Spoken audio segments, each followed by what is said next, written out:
The Commerce Committee will come to order. This morning, we have an executive session to vote on several nominations, followed by a hearing.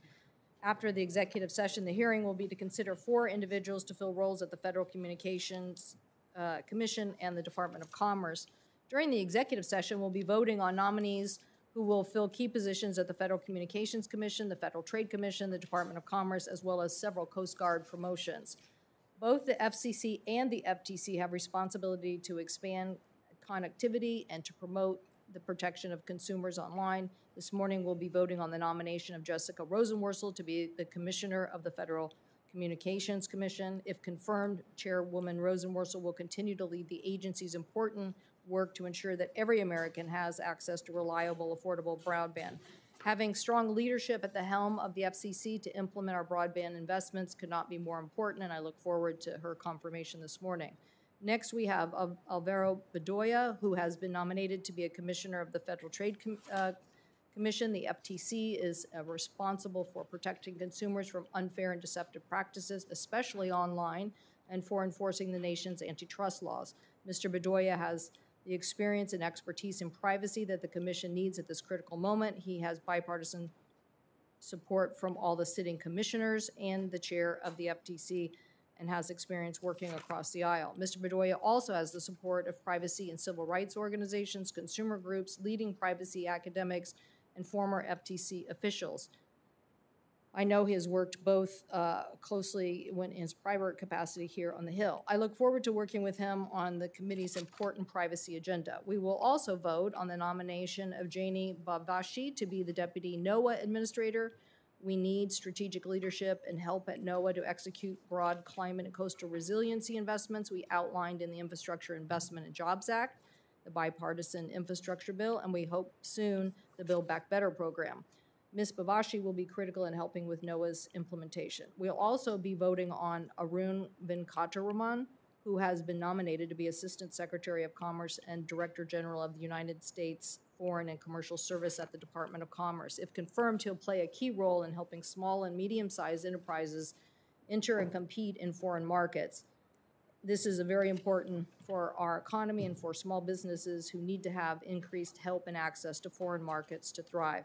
Finally, we'll be voting on several Coast Guard promotions. I now turn to my colleague, Ranking Member Senator Wicker, for his opening remarks. Thank you, Senator Cantwell, and thank you all for your attendance in this executive session to vote on reporting the nominations of Jessica Rosenworsel for a new term as Commissioner at the FCC, Mr. Alvaro Badoya to be Commissioner at the FTC, Ms. Janie Bavashi to be Assistant Secretary of Commerce for Oceans and Atmosphere, and Mr. Arun Venkataraman to be Assistant Secretary of Commerce and Director General of the U.S. and Foreign Commercial Service, and numerous Coast Guard positions. I will vote to report Ms. Rosenworsel for another term as FCC Commissioner. She is experienced and qualified for this position, having served 2 terms on the Commission and having chaired it for the past 10 months. Although I disagree with her support for overly restrictive regulations and would not always agree with her policy positions on other matters, she's well known to the members of the committee and has a reputation for being responsive and engaged. I want to stress again how important it is for our chair of the FCC to provide strong leadership in the timely production of accurate broadband coverage maps.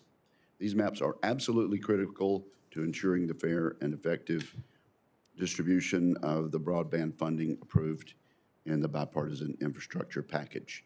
And may the record reflect that there were a chorus of amens all around the dais on that statement. I will also vote to report Ms. Bavashi and Mr.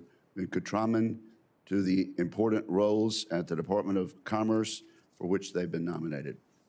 I will not vote to report the nomination of Mr. Badoya to be a commissioner at the FTC. I remain concerned by the frequency with which he has publicly expressed divisive views on policy matters rather than a more measured and unifying tone.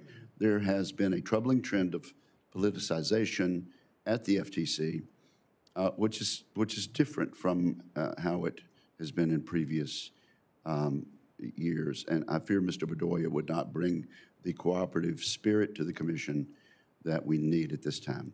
I'm pleased that the committee will advance a number of men and women today for well-earned positions in the Coast Guard, and I hope they'll be approved quickly by the full Senate.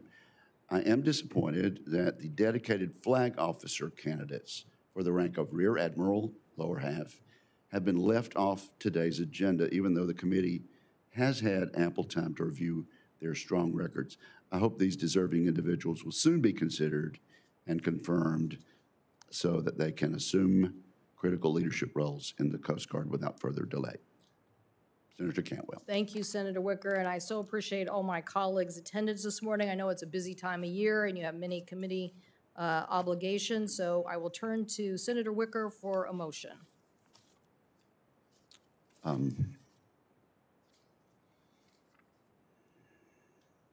Madam Chair, Senator Wicker. I move that the nomination of Jessica Rosenworsel of Connecticut to be a commissioner of the Federal Communications Commission, that is PN 1322, and PN 1024, the nomination of Janie Bovishi of New York to be Assistant Secretary of Commerce for Oceans and Atmosphere, Department of Commerce. PN 606, the nomination of Arun Venkatraman of the District of Columbia to be Assistant Secretary of Commerce and Director General of the United States and Foreign Commercial Service, Department of Commerce, and the Coast Guard promotion included in PN 1219, PN 1282, PN 1283, and PN 1294 be favorably reported. Is there a second?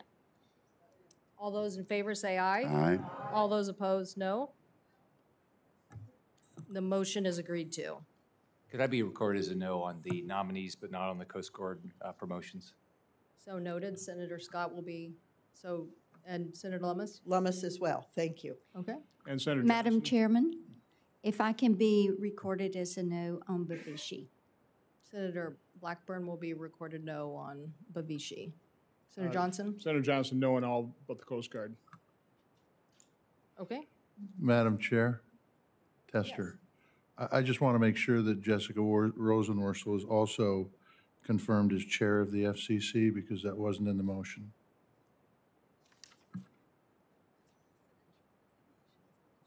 It's a presidential designation, so she is so designated. Okay. Can I have another motion?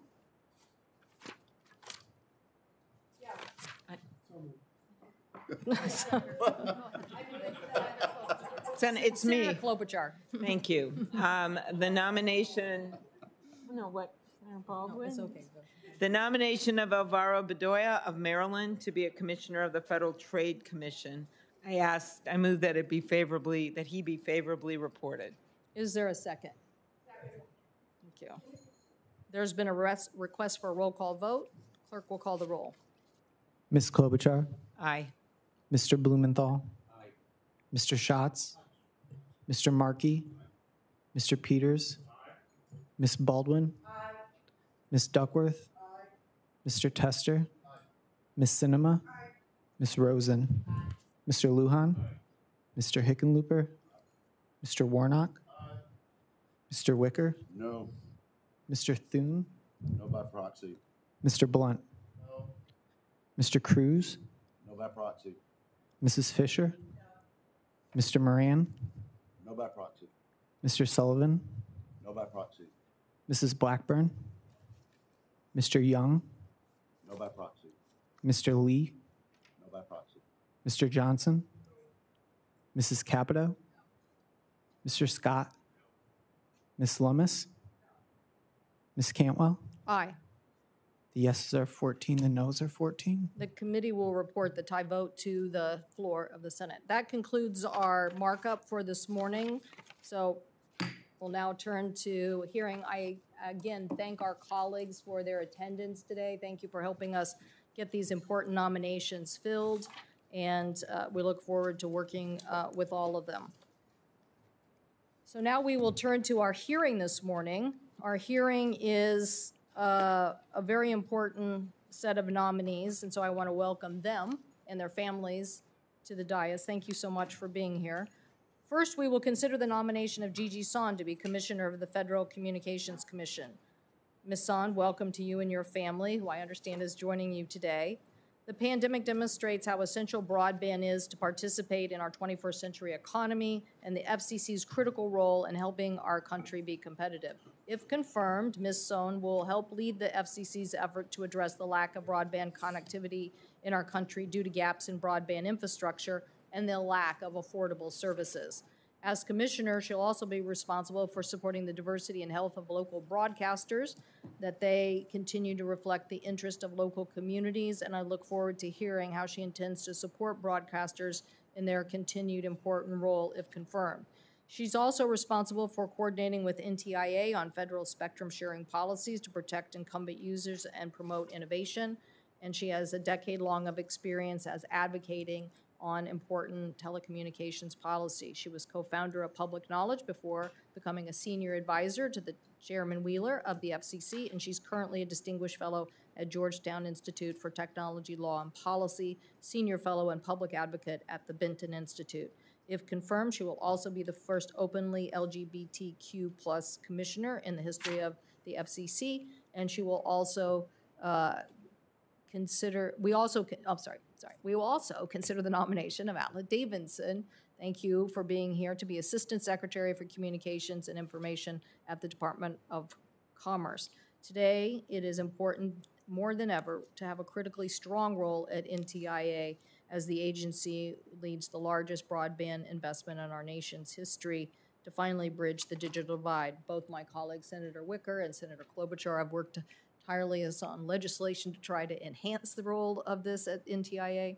So we look forward to having a robust discussion about what leadership role NTIA can play on broadband.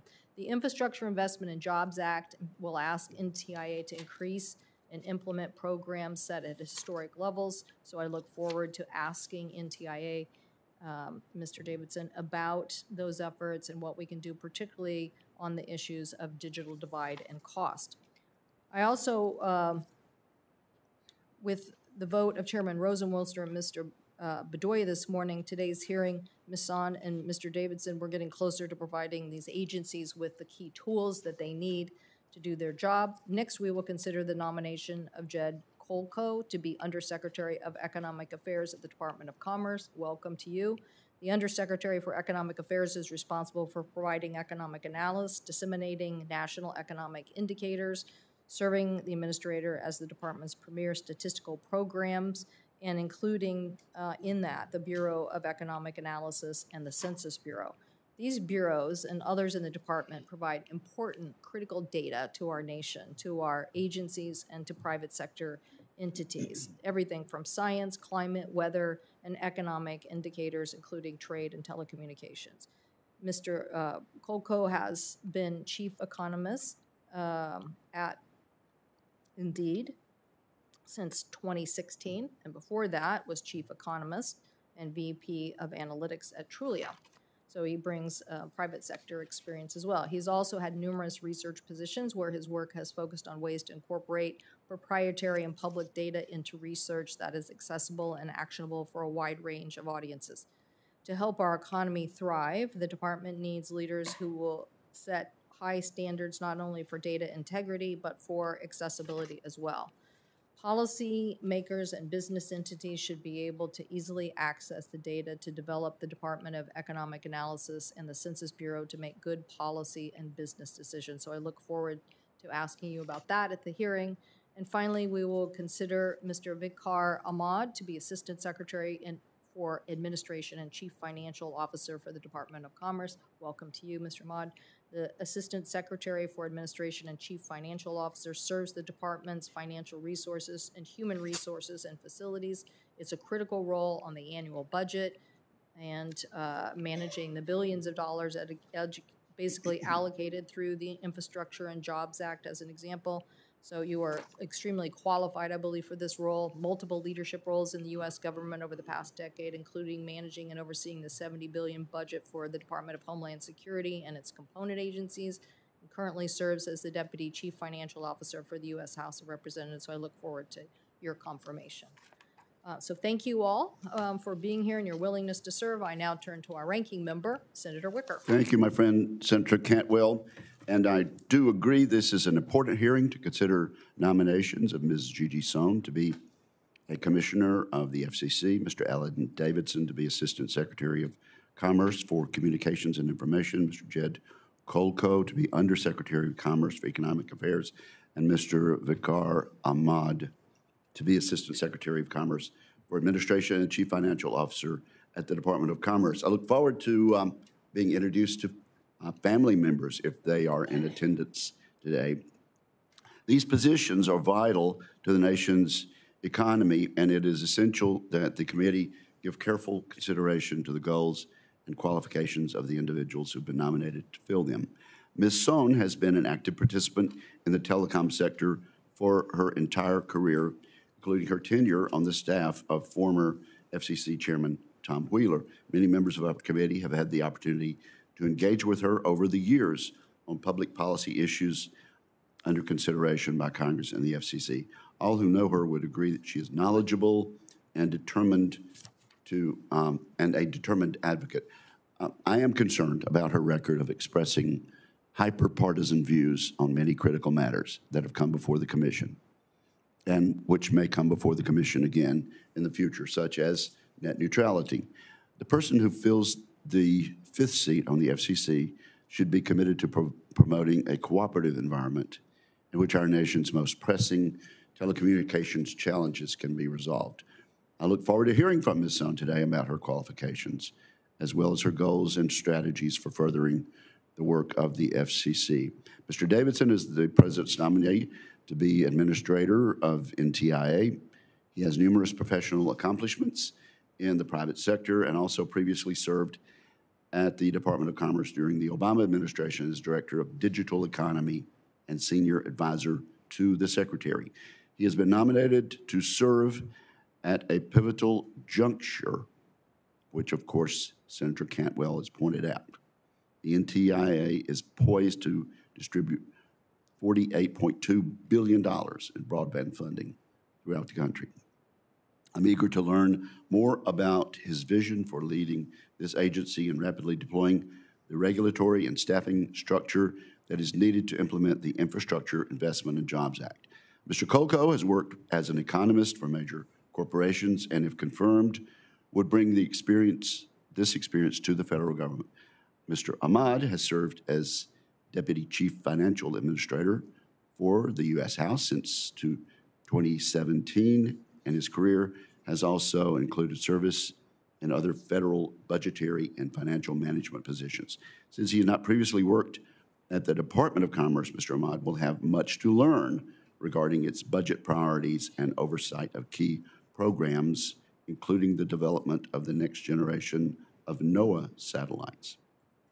I'm interested in how Mr. Kolko and Mr. Ahmad plan to maximize their appointed roles in the Department of Commerce, and I wish to thank each of you for your willingness to serve and yield back to my chair. Thank you. Ms. Sohn, welcome. We'll ask each of the witnesses to provide an opening statement and hopefully keep within the 5 minutes so we can get to Q&A, and obviously you can submit longer statements for the record. So Ms. Sohn, welcome to you. Thank you, Chair Cantwell, Member Wicker, members of the committee. I'm honored to be nominated by President Biden and to be considered by this committee for a seat on the Federal Communications Commission. It's been a privilege to meet with many of you over the past few weeks.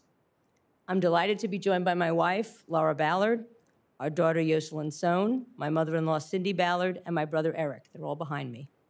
I want to acknowledge my mother, Roma, who can't be here today, but whose love and support are the reason that I'm here. My parents raised my 3 brothers and me in a middle-class household on Long Island, where I was far more likely to play sports and watch my beloved Mets and Jets than talk about policy. The radio was always on in my family kitchen, where reports from the front lines of the Vietnam War, Watergate, and other critical events of the 60s and 70s resonated. It was there that I learned the power of communications networks to inform public discourse and promote democratic values. My love of local broadcasting, and especially radio, led me to Boston University, where I studied communications law and policy. After school and private practice, I started what has been an over 30-year career as a public interest lawyer, advocating for policies that ensure that modern communications networks are available to everyone, regardless of who they are or where they live. For the past 2 decades, I've worked towards the goal of ensuring that every household in the U.S. has robust and affordable broadband internet access. While much of my career has been spent in the nonprofit and academic sectors, I also spent 3 years as counselor to then FCC Chairman Tom Wheeler. I gained the important experience of working inside the agency, balancing the competing equities of the FCC's numerous stakeholders. It was hard work, but it was the most formative experience of my career because it helped me understand the different tools needed to be an effective policymaker. If I'm fortunate enough to be confirmed by the Senate, here are some of the values that I would bring to the FCC. First and foremost, pragmatism. I've always been a strong advocate for the public interest, but I've also demonstrated a willingness to reach out and sit down with people who disagree with my position to try and find common ground. I've done so whether someone is from a different political party or from industry, and even when doing so has put me at odds with some of the public interest community. Second, integrity and transparency. I am always willing to listen and respect positions different from my own. You will always know where I'm coming from, and my door will always be open. We may not ultimately agree on the policy outcome, but you won't be surprised by my position. Third, competition. Markets work best when there is vigorous competition. It is the surest way to make certain that broadband is available, affordable, and open to a diversity of viewpoints. Federal policies that promote competition are always superior to heavy-handed behavioral or price regulation, which is why I have always supported policies that lower barriers to entry and minimize gatekeeper power. Finally, free expression. Freedom of speech is the lifeblood of our American experience and has always been at the core of my work. I'm proud that some of the most conservative television networks are supporting my confirmation because I worked with them for years to get access to cable subscribers after operators refused to carry them. I have also worked with communities of color and the LGBTQ+ community to ensure access to their voices on different platforms without interference. I've always believed that democracy works best when voices of all kinds can speak and be heard. I've been asked why, after a long career, I would want a seat on the FCC. My answer is simple. If confirmed, I would be serving on the commission at a critical time for our country. Thanks to the work of Congress over the past year, there are ample resources and bipartisan support to make enormous progress in closing the digital divide in both rural and urban areas. These resources will help deploy networks everywhere and allow for low-income households to afford and adopt broadband, which is essential to full participation in our society and our economy. It would be the honor of a lifetime to help the FCC and Congress attain that goal. If confirmed, I look forward to working with Congress, members of this committee, Chairwoman Rosenworsel, and Commissioners Carr, Starks, and Symington to achieve universal connectivity in the United States. Thank you. Thank you very much, Ms. Sohm. Mr. Kolko, welcome, and look forward to your statement. Chair Cantwell, Ranking Member Wicker, members of the committee, thank you for welcoming me here today and considering my nomination for the position of Undersecretary of Commerce for Economic Affairs. I'm grateful to President Biden and Secretary Armando for their confidence in me. And if confirmed, I will do everything I can to live up to that trust. And I would also like to thank members of your staff for substantive and inspiring meetings in recent weeks. I've been blessed with decades of support from family, friends, mentors, and colleagues. My parents nurtured my love of numbers from the start. On my first trip to Washington, D.C. at age 13, my family indulged an unusual extra stop. In addition to visiting the Air and Space Museum, the Lincoln Memorial, and the other classic spots, I made a detour to the Government Printing Office bookstore. There, I found the Washington souvenir I wanted most, the recently released book of summary tables from the 1980 Census of Population. 4 decades later, I remain in awe of the richness of America's statistical infrastructure. I know how essential high-quality data are to our economy and society. I am eager to give back to America the best way I can, helping preserve and improve the integrity, accuracy, and value of our country's data. If confirmed, I would have 3 priorities as Undersecretary for Economic Affairs. First would be to support commercial activity and the economy as we emerge from the pandemic. Businesses in many sectors are experiencing difficulties as the economy recovers. Clear, timely data and analysis about consumer spending, trade, and the labor market can help manage these unprecedented economic conditions. Second would be to encourage economic development across all regions of America. Even before the pandemic, when unemployment was at record lows, much of America did not share in the national economic prosperity. Regional inequalities widened, either as other inequalities narrowed. More complete local, economic, and social data can highlight which places are most in need and what strategies could spread economic success more widely. Third would be to support and enhance our statistical infrastructure. Technological advances have introduced new opportunities, but also new challenges for collecting, reporting, and analyzing official statistics. The career staff and technical experts at the Census Bureau, the Bureau of Economic Analysis, and other US statistical agencies are extraordinary, as I know firsthand from years of getting helpful answers to my arcane technical questions. I'm eager to work closely with them and trust their guidance. I would approach these priorities with the spirit of careful innovation and the utmost integrity. My career has been primarily in the private sector, developing innovative ways to create and combine data in widely accessible research. As chief economist at Indeed and Trulia, my teams and I developed indices of economic activity that became leading indicators during the COVID-19 pandemic and the Great Recession housing crisis. Earlier at Forrester Research, I led one of the largest private sector consumer survey efforts. As a board member of the National Association for Business Economics, I understand how important government data are for business and how the private sector can help improve public data and analysis. Throughout my career, I've held myself and my teams to the highest level of data scrutiny and integrity, both internally and in our public-facing work. I strive to set a high bar for asking the most important actionable questions and letting the data drive the answers. If confirmed, I promise to work closely with this committee and with career staff at the department to champion our data infrastructure and to advocate for American economic resilience and prosperity. Thank you so much for the chance to appear here today. I look forward to your questions. Thank you, Mr. Kolko. Senator Wicker and I are admiring your ability to focus on that data and that in your hobby there. So that's good. Thank you. Mr. Davidson.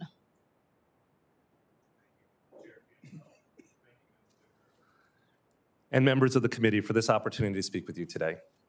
I am honored to be President Biden's nominee for his Assistant Secretary of Commerce and NTIA Administrator at this historic time for the agency and this historic moment in its work to connect all Americans. Thank you as well to Secretary Raimondo for her support of my nomination. I would also like to thank my wife, Melissa, who is here today. We are joined by our children, Amelia and Harry. They are a constant reminder to me of the importance of this work, and they constantly keep me humble, as our children will do. When I was a young computer science student at MIT, few of us would have imagined the digital world today. The web did not exist. The internet was mostly a nonprofit network of universities. Mobile phones were the size of a brick, literally.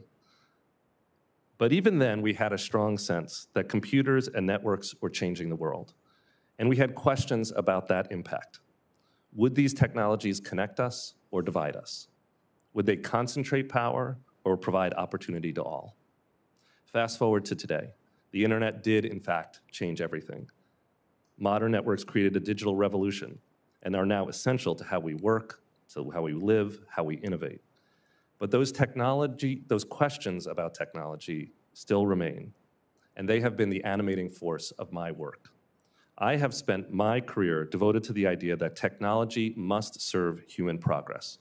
For 25 years, as a computer scientist, a lawyer, a public interest leader, and an executive, I have sought to build and shape digital technologies that connect people and make their lives better. In these roles, I've had a chance to lead organizations, manage high-performing teams, and build coalitions in pursuit of a positive vision of the future. It is a continuing sense of purpose that brings me here today. I believe we have been given a historic opportunity, as noted by the chair and Senator Wicker, and thanks to the bipartisan support from Congress, to connect the unconnected, close the digital divide, and power American jobs and competitiveness. If confirmed, I will focus on 3 top priorities. The first is closing the digital divide. The internet is now a critical part of American life. As the pandemic has made clear, people need broadband to work, to learn, and to connect. Yet far too many American households in rural, urban, and tribal communities are still without affordable, high-speed internet. Congressional infrastructure funding has created a once-in-a-generation opportunity to close the digital divide and connect all Americans. This will be my top priority in the coming years. My second priority will be ensuring access to spectrum. NTIA serves a critical role in ensuring the most effective and efficient use of this scarce resource. That includes meeting the needs of federal users while also supporting advanced wireless technologies to realize the promise of next-generation services and connected devices. If confirmed, I will work towards a coordinated national approach to spectrum use and planning to meet the demand for spectrum now and in the future. Third, NTIA has an important role to play in building a better internet. NTIA has a statutory role in efforts to bolster cybersecurity, protect privacy, and advocate for America's vision of free and open communications around the world. For 3 decades, the internet has been a positive force, offering access to information, connection with community, and economic opportunity. But today's internet also faces security risks, eroding privacy, and threats from authoritarian regimes. We can and we must do better. These are ambitious goals.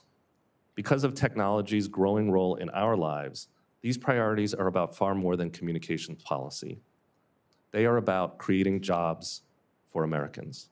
They are about maintaining America's global leadership in technology. And they are about competing better on the global stage and improving equity here at home.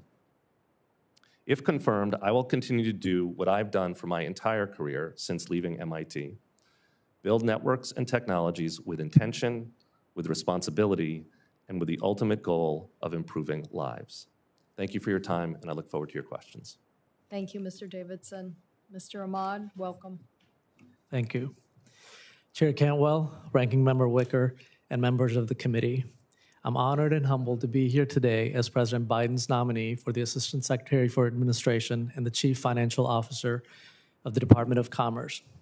I want to express my gratitude to President Biden for nominating me to this important role, and to Secretary Raimondo and Deputy Secretary Graves for their confidence in me. If I'm confirmed, it would be an honor to serve as part of their leadership team. Most importantly, I want to thank my family, especially my mother.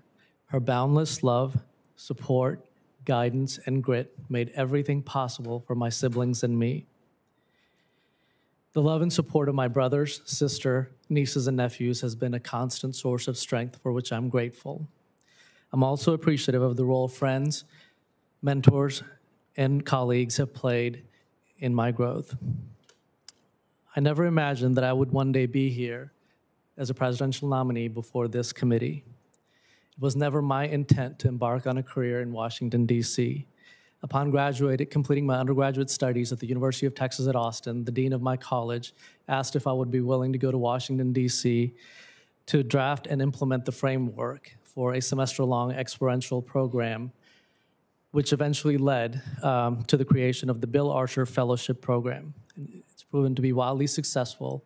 Since its creation in 2001, over 1,500 talented young leaders from all backgrounds and walks of life have participated in this program and prepared for high-impact careers in the public and private sector.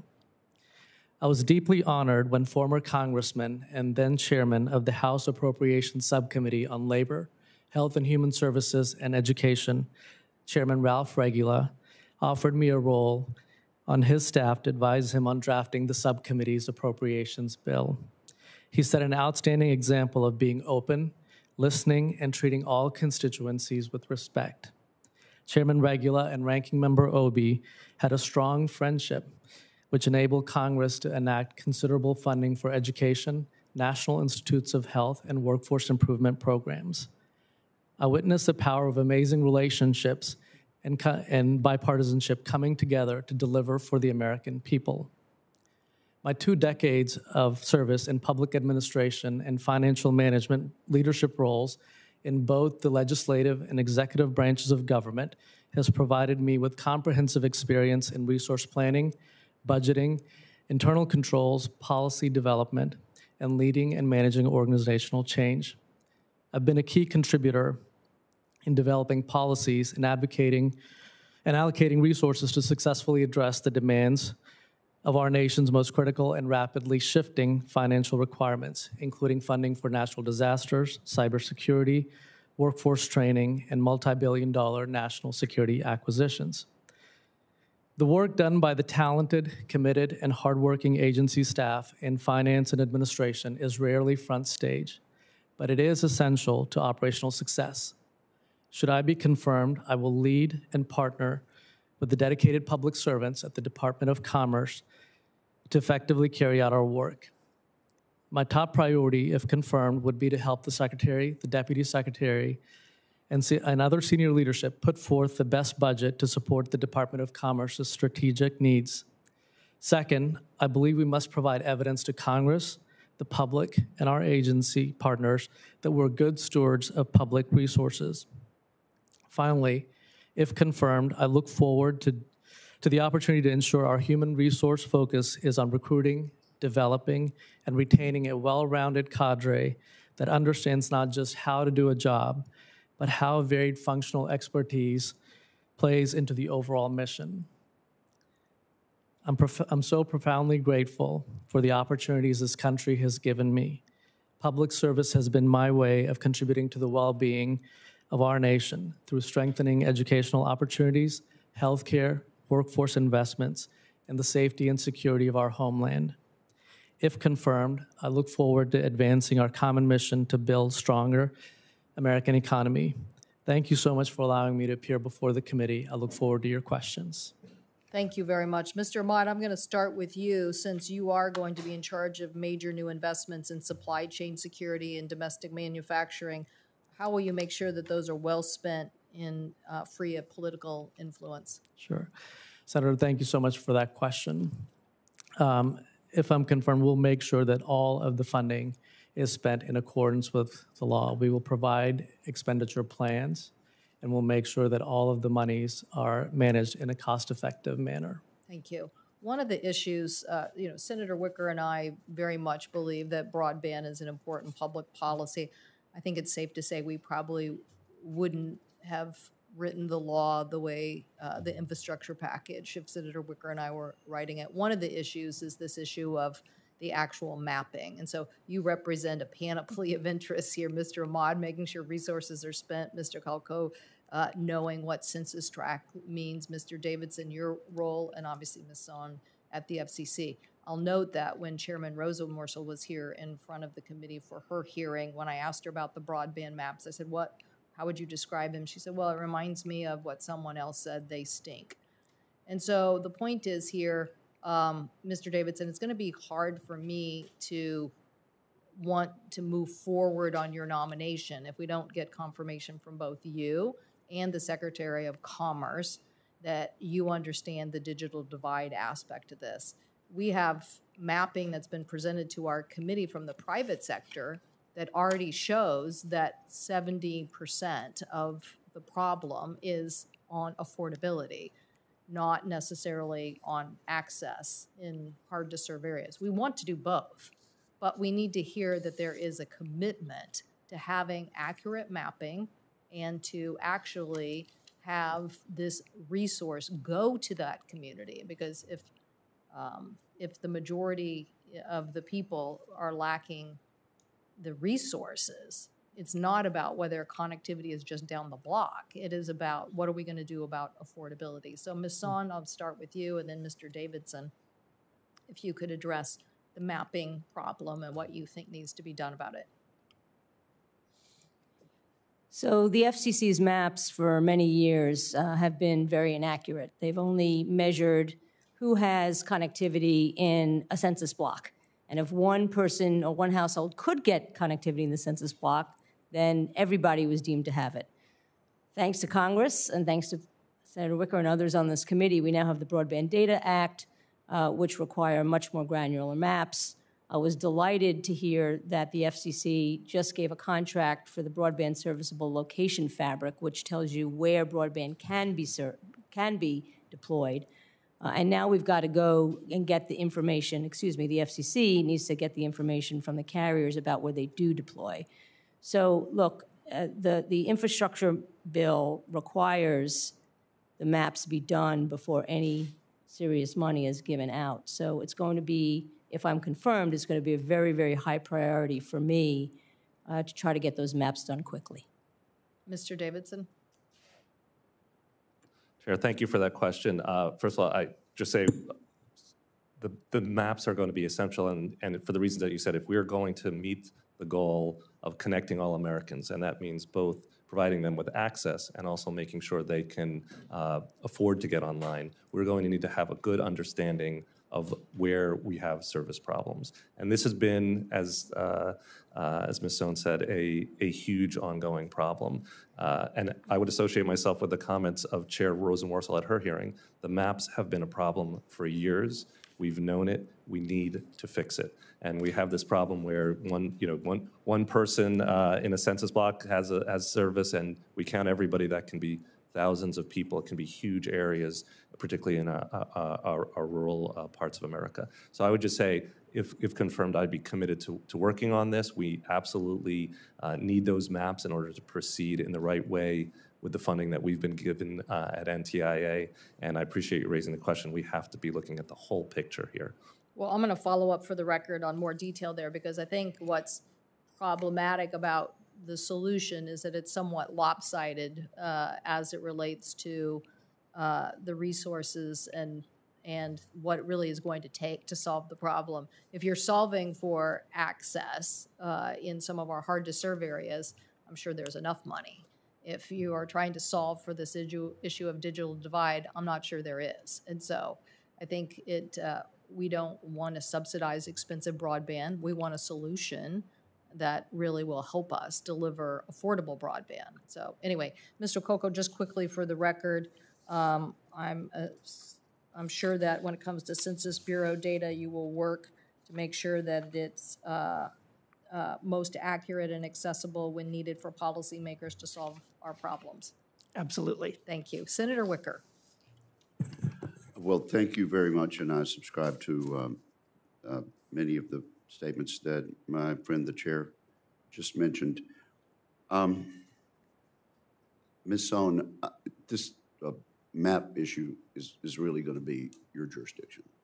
We got $48.2 billion. Very much needed. Folks out in the States, particularly in the broad heartland of America, very excited about this. And we've talked about speed and getting accurate results quickly for a long time.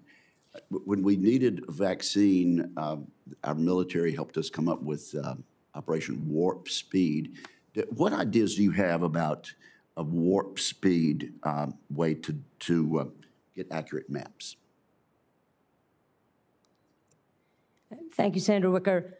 I think one of the things that Chairwoman Rosenworsel is definitely going to be working on, and if I'm confirmed, I would like to work on with her, is getting everybody around the country, the states. A lot of states have maps already, and they're quite accurate. So getting the states, getting localities, basically crowdsourcing where broadband is and isn't. So that's really kind of the third step. So the first step is the fabric, which Chairwoman Rosenworsel has now secured.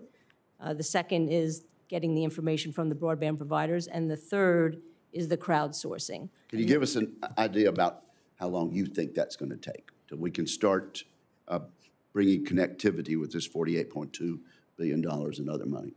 Yeah, Senator, I'm not sure, just because I'm not privy to all the information that the FCC has now. So I don't think I could give you a timeline. I will just say, as a person who has said over and over again, you can't make good policy without good maps, if I'm confirmed, that would be one of the things I would dedicate myself to, and I would hope that the chairwoman would task me with working on those maps. Okay, let me switch to price regulation. And you mentioned in your verbal testimony and in your written testimony, competition markets work best when there's vigorous competition. Policies that promote competition are always superior to heavy-handed behavioral or price regulation. As I'm sure you are aware, that's been one of my concerns with the so-called net neutrality. I don't know of anybody on this committee, or within the sound of my voice, really, that wants blocking and throttling. I want a light touch regulation, the kind of regulation that gave the United States a leg up during the COVID-19 pandemic, when our European friends had shutdowns and slowdowns, and we really had no problem in that regard, even though there was a quantum leap in internet usage and Zoom calls and things like that. We had the investment, in my view, because of the light touch. And I've been talking about this for a long time, and I'm a big boy, and I've been around the block, and so have you, Ms. Sohn. But you said that I had spread net neutrality disinfo in saying just what I said. So how was I spreading net neutrality disinfo? So What do you call that remark? Yeah, well, it was a tweet, and it was during the consideration of the Save the Internet Act. And I believe what I was referring to was the question about whether broadband investment went down during the time where there was Title II net neutrality, and whether it went up after the repeal. That's what I was referring to. I do disagree. I actually think that Title II, and actually the evidence shows that Title II and net neutrality had no impact on investment. And if you look at SEC filings and even the words of the broadband providers themselves, they have actually said that Title II really had no impact on investment. But I agree with you generally that light touch is better. But what I'm concerned about now, and with the repeal in 2017 of the net neutrality rules and the reclassification of broadband, is that we have no touch. And the net neutrality debate, which I've been doing now for 20 years, really is more about whether there's going to be oversight. Chairwoman Rosenworsel said this 2 weeks ago. It's really much broader than the no blocking and the throttling. It's about whether broadband, which we all agree is an essential service, should have some government oversight. And right now it doesn't have any. What went wrong during the 4 years of Chairman Pai under the repeal of basically the Title II part of net neutrality? Yes. So what went wrong wasn't so much, again, about the blocking and the throttling, although there was one study from Northeastern University that showed that mobile providers at all times of day were blocking and throttling traffic, regardless of the reason. But for the most part, that wasn't the problem. The problem, again, was lack of oversight. So if you'll indulge me, I'd like to give just two examples. The first was in 2018, when firefighters were fighting then the largest fire in California, the Mendocino Complex fire. And their broadband provider was throttling back their broadband. There was no place the firefighters could go to get relief. They actually were arguing with them for 7 months until finally they struck a deal to pay, I think it was double the money. So they had no recourse, right? They couldn't go to the FCC because the FCC didn't have authority. The FTC didn't have authority either. So it was more a matter of who's going to protect competition, who's going to protect public safety. Can you and I agree that that particular example could be addressed without Title II rate regulation authority? Can we agree to that? Without rate regulation, absolutely, okay, yes. And I know I've gone beyond, as the chair did in her questioning, but I'll get back at another time. Thank you, Madam Chair. Thank you, Senator Wicker. Senator Blumenthal. Thanks, Madam Chair. Thank you all for being here. Thanks for your public service.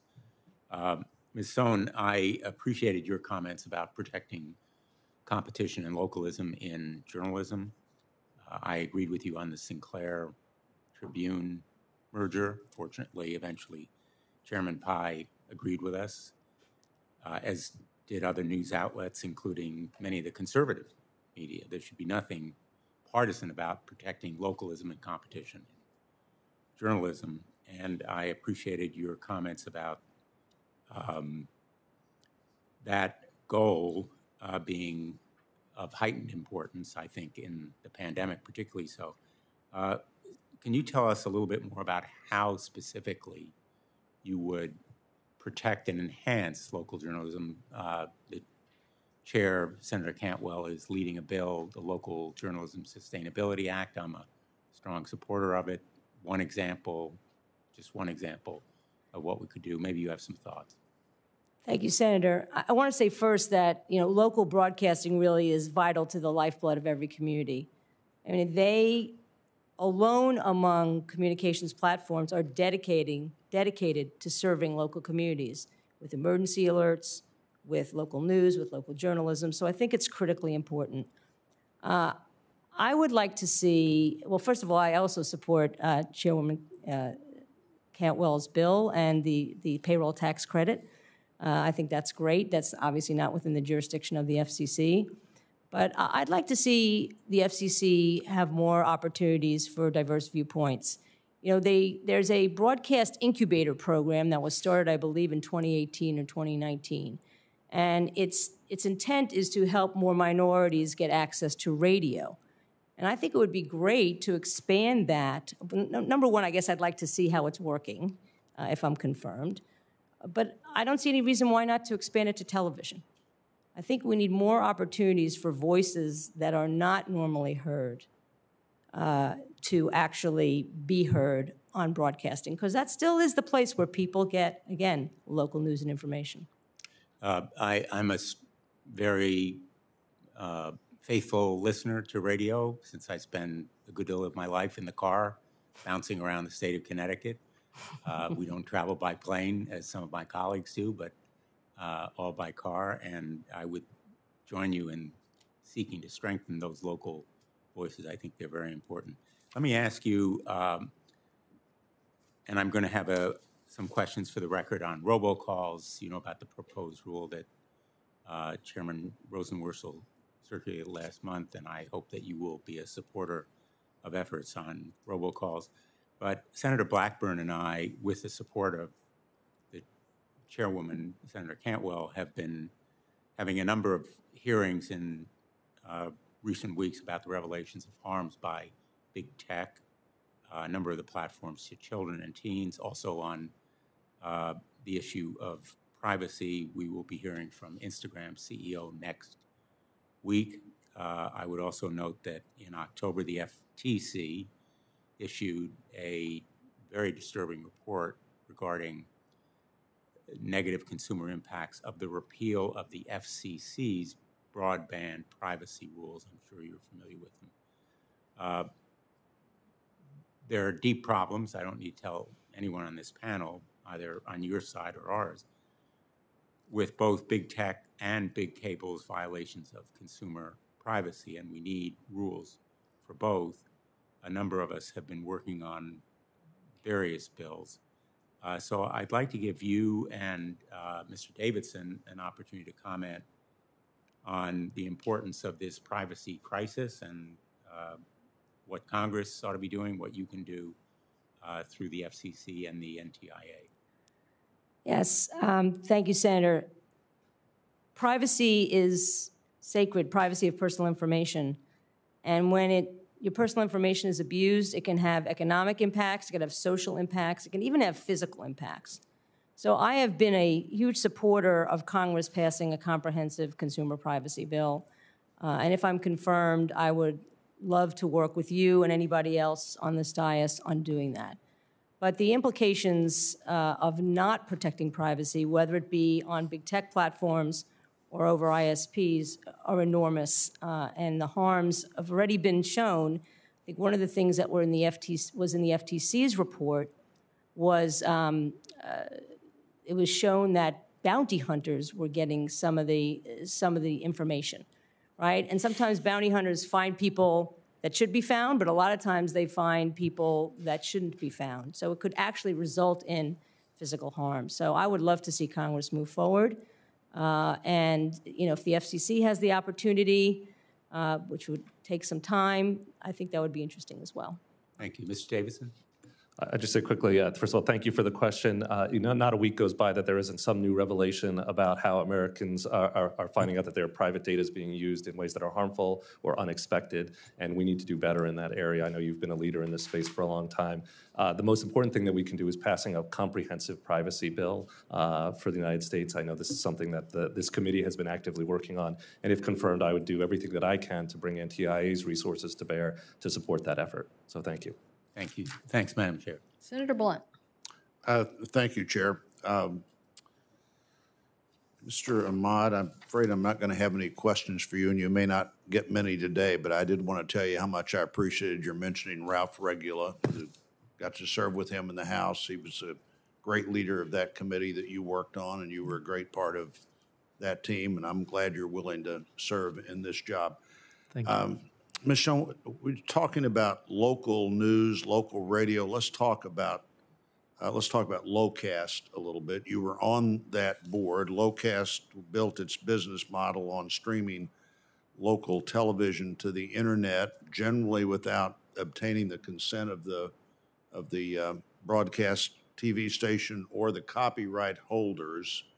There was a lawsuit. You went on that board actually after the lawsuit started. And at this point, I think in August, there was a determination that Locast agreed to a settlement. So no appeal here, $32 million settlement. Do you want to talk about that, your decision to go on the board, and if this impacts your dealings with the very same local broadcasters that sued the company that you were on the board of? And I only have 5 minutes, so I know you can talk about this a lot, but be as brief as you can in clearing this up for me. Sure, Senator Blunt. So Locast was a nonprofit service that provided local broadcast signals through streaming to folks who couldn't get them. And it relied on a copyright exemption. Okay, this was a case of first impression. It relied on an exemption for nonprofits. I thought it was a good thing both for local broadcasters, and local broadcasters didn't sue, the networks sued. I also thought it was good for viewers. I mean, these were viewers, for example, in orphan counties who maybe couldn't get certain programming. There were a lot of low-income folks that also used the service. So I thought this was, from a public interest, kind of pro-consumer perspective, I thought this was good. But the judge didn't agree. Well, no, what the judge said, and let me be specific about this. What the judge said was Locast was not entitled to the exemption. So it's literally within days of that decision coming down, we shut Locast down. And it's in the process of selling its assets, and it will no longer exist by the end of the year. And you don't think this will have any impact on your dealing with local broadcasters in any way? I do not believe it will. Like I said, I revere local broadcasting. I think it's very important. I would like, if I'm confirmed, I would really like to sit down with them, explain what I did, and get from them ideas about how I can help local broadcasting be more competitive, more resilient, and more diverse. And the networks that you say are the ones that sued Locast, you have no problem with them either? I don't have any problem with them. I mean, I have no hard feelings. And it wouldn't bias me in any way. I take very seriously allegations of bias, and I've been working very closely with the Office of Government Ethics to make sure that I have no conflicts and I have no predetermined biases. No, but just because they sued Locast, no, that wouldn't bias my decisions. And as a policymaker, if I'm confirmed, I have to set my biases. Even if I had a bias, I have to set those aside. Look at the totality of the record. Look at the law. Confer with my colleagues, confer with staff, confer with all of you, and make a decision. So I've got a list of comments here about Fox News. Are you biased against them? So you're referring to my tweets that are now pretty famous. And I understand they're concerning to some. And anyone who knows me knows I'm pretty direct. But they were made in my role as a public interest advocate. They were made in the context, and I think context is very important, context of hearings and media reports. You know, maybe the tone was a little sharper. Maybe I should have dulled it a little bit. But again, it was part of my job, essentially, as a public interest advocate. And do you think they're the only news agency that is state-sponsored propaganda? That's your quote, by the way. Yeah, I know it's my quote, yeah. I just wanted to complete my thought. My opinions as a public interest advocate will have no bearing on how I behave as a policymaker if I'm confirmed. You know, I've been in government before, and the values that are important to being a policymaker, responsiveness, transparency, integrity, that's what you'll get from me if I'm confirmed. So yes, I said some things maybe too sharp, but they will have absolutely no determination in how I would rule on a proceeding with any of those companies. Well, I wish I had more time, Chair, but I don't, so. Thank you, Senator Blumenthal. I'm sorry, Senator Schatz. Sorry, Senator Schatz. Thank you very much, Chair Cantwell. Mr. Davidson, I know you appreciate the unique connectivity challenges that Hawaii faces because we are the most isolated, populated place on the planet. I need your commitment and the staff's commitment to work with me in my office to meet Hawaii's broadband needs. And you may know that the context is that the negotiations around the bipartisan infrastructure bill were unnecessarily contentious around definitions because people couldn't picture in their mind's eye the difference between terrestrial infrastructure and connecting the 50th state, which happens to be an island chain. And so do I have your commitment to work on these issues, including the equitable treatment of the 50th state?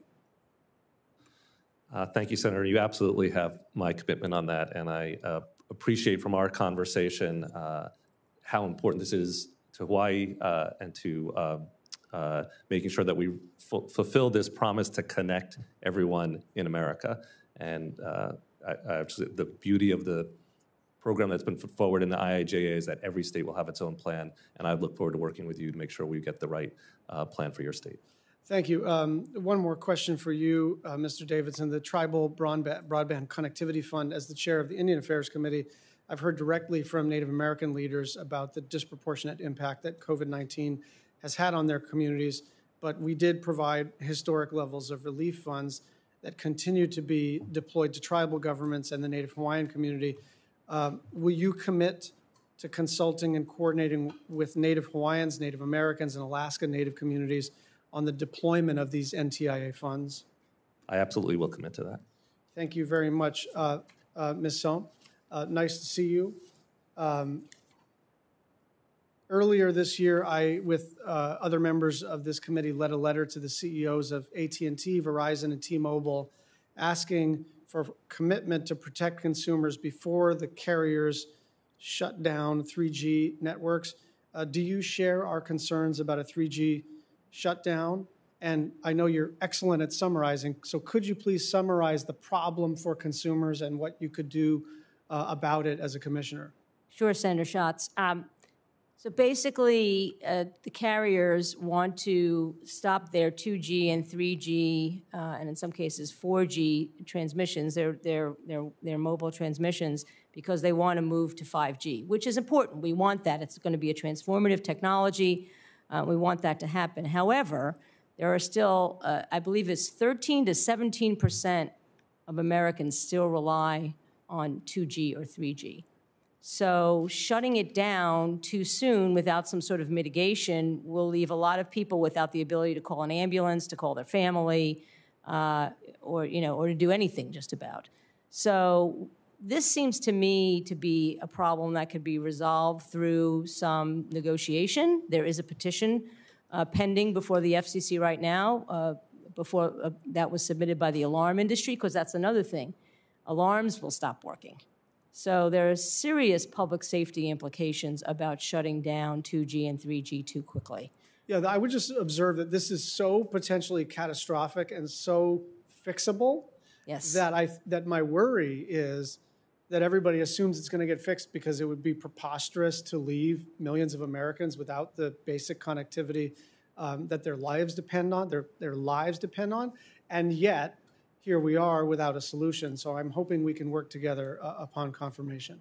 Absolutely. Look, this is where I think my collaborative skills and my negotiation skills, if I'm confirmed, could really come into play, because this seems to me to be an issue that can be resolved with a little bit of play. Thank you. Final question, Mr. Kolko. The American Community Survey is the primary source of data on the nation's changing socioeconomic and demographic characteristics. Do I have your commitment to work with me to address the challenges facing ACS, including what additional resources may be necessary? Yes, Senator. I commit to work with you on improving the resources and working on the challenges for the ACS. Thank you. Thank you, Chair.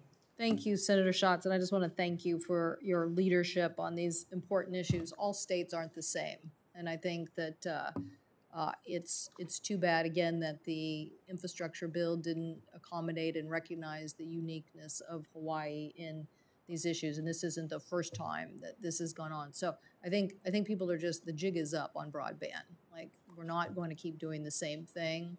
We're not going to tolerate, like, we're going to get back to you. We're not going to tolerate. We're going to get the accuracy, and we're going to come up with a plan, even for places like Alaska and Hawaii that are hard to serve. Okay, Senator Fisher.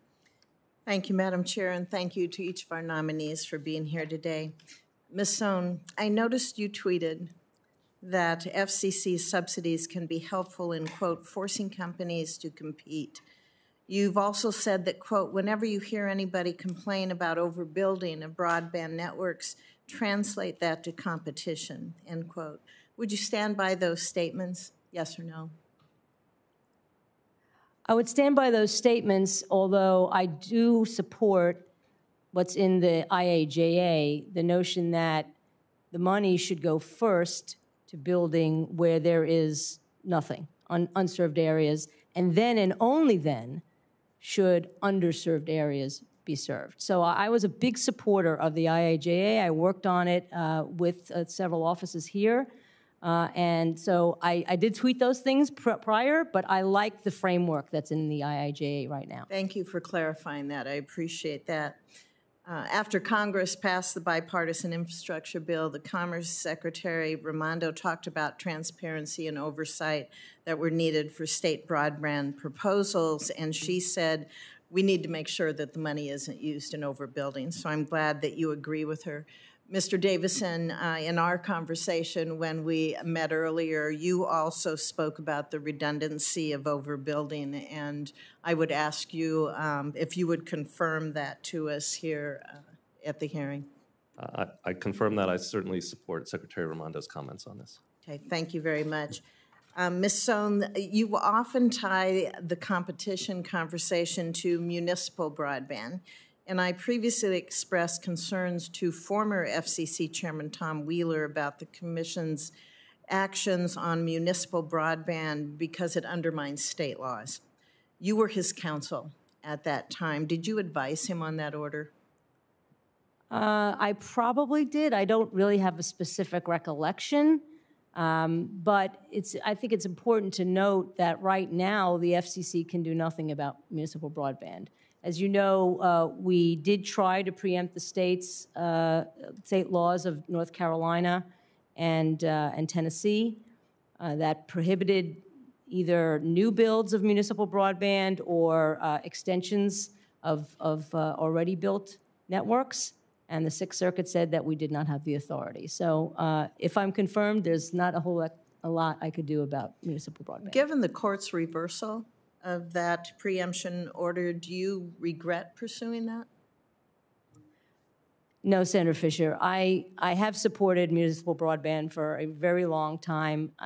It's actually, I mean, things are kind of changing now. It's not so much cities and towns providing their own service. What you're now seeing is middle mile being built and commercial entities, they're called open access networks. They have them in Utah, they have them in North Carolina, they have them in a lot of places. Where basically the municipality, the city, the town builds the middle mile, and then they invite commercial broadband providers to come and provide service, and that really results in enormous competition. So do you believe that the FCC should be able to dictate to states what their broadband policy should be? Should the FCC preempt state law? So the FCC does not have the authority to preempt state law. And I actually think, look, the last 3 or 4 years, I've been working a lot with the states to try to get them sort of ready for what Mr. Davidson is about to give them in terms of money. I think the FCC needs to have a better relationship with the states. And if I'm confirmed, one of the things I would ask the chairwoman if I could be a liaison to the states, because I've really formed very good relationships with them. And I actually agree with you. I think in the past, we haven't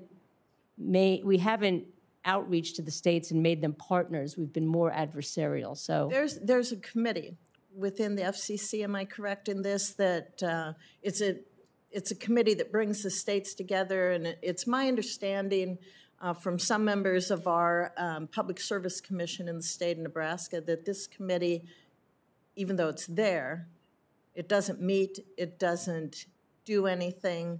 Would you be interested in looking into that and possibly, from your comments, you know, and working with states here to be able to have that communication in a more formalized manner through this committee? I assume you're talking about the Joint State Board on Universal Service? Absolutely.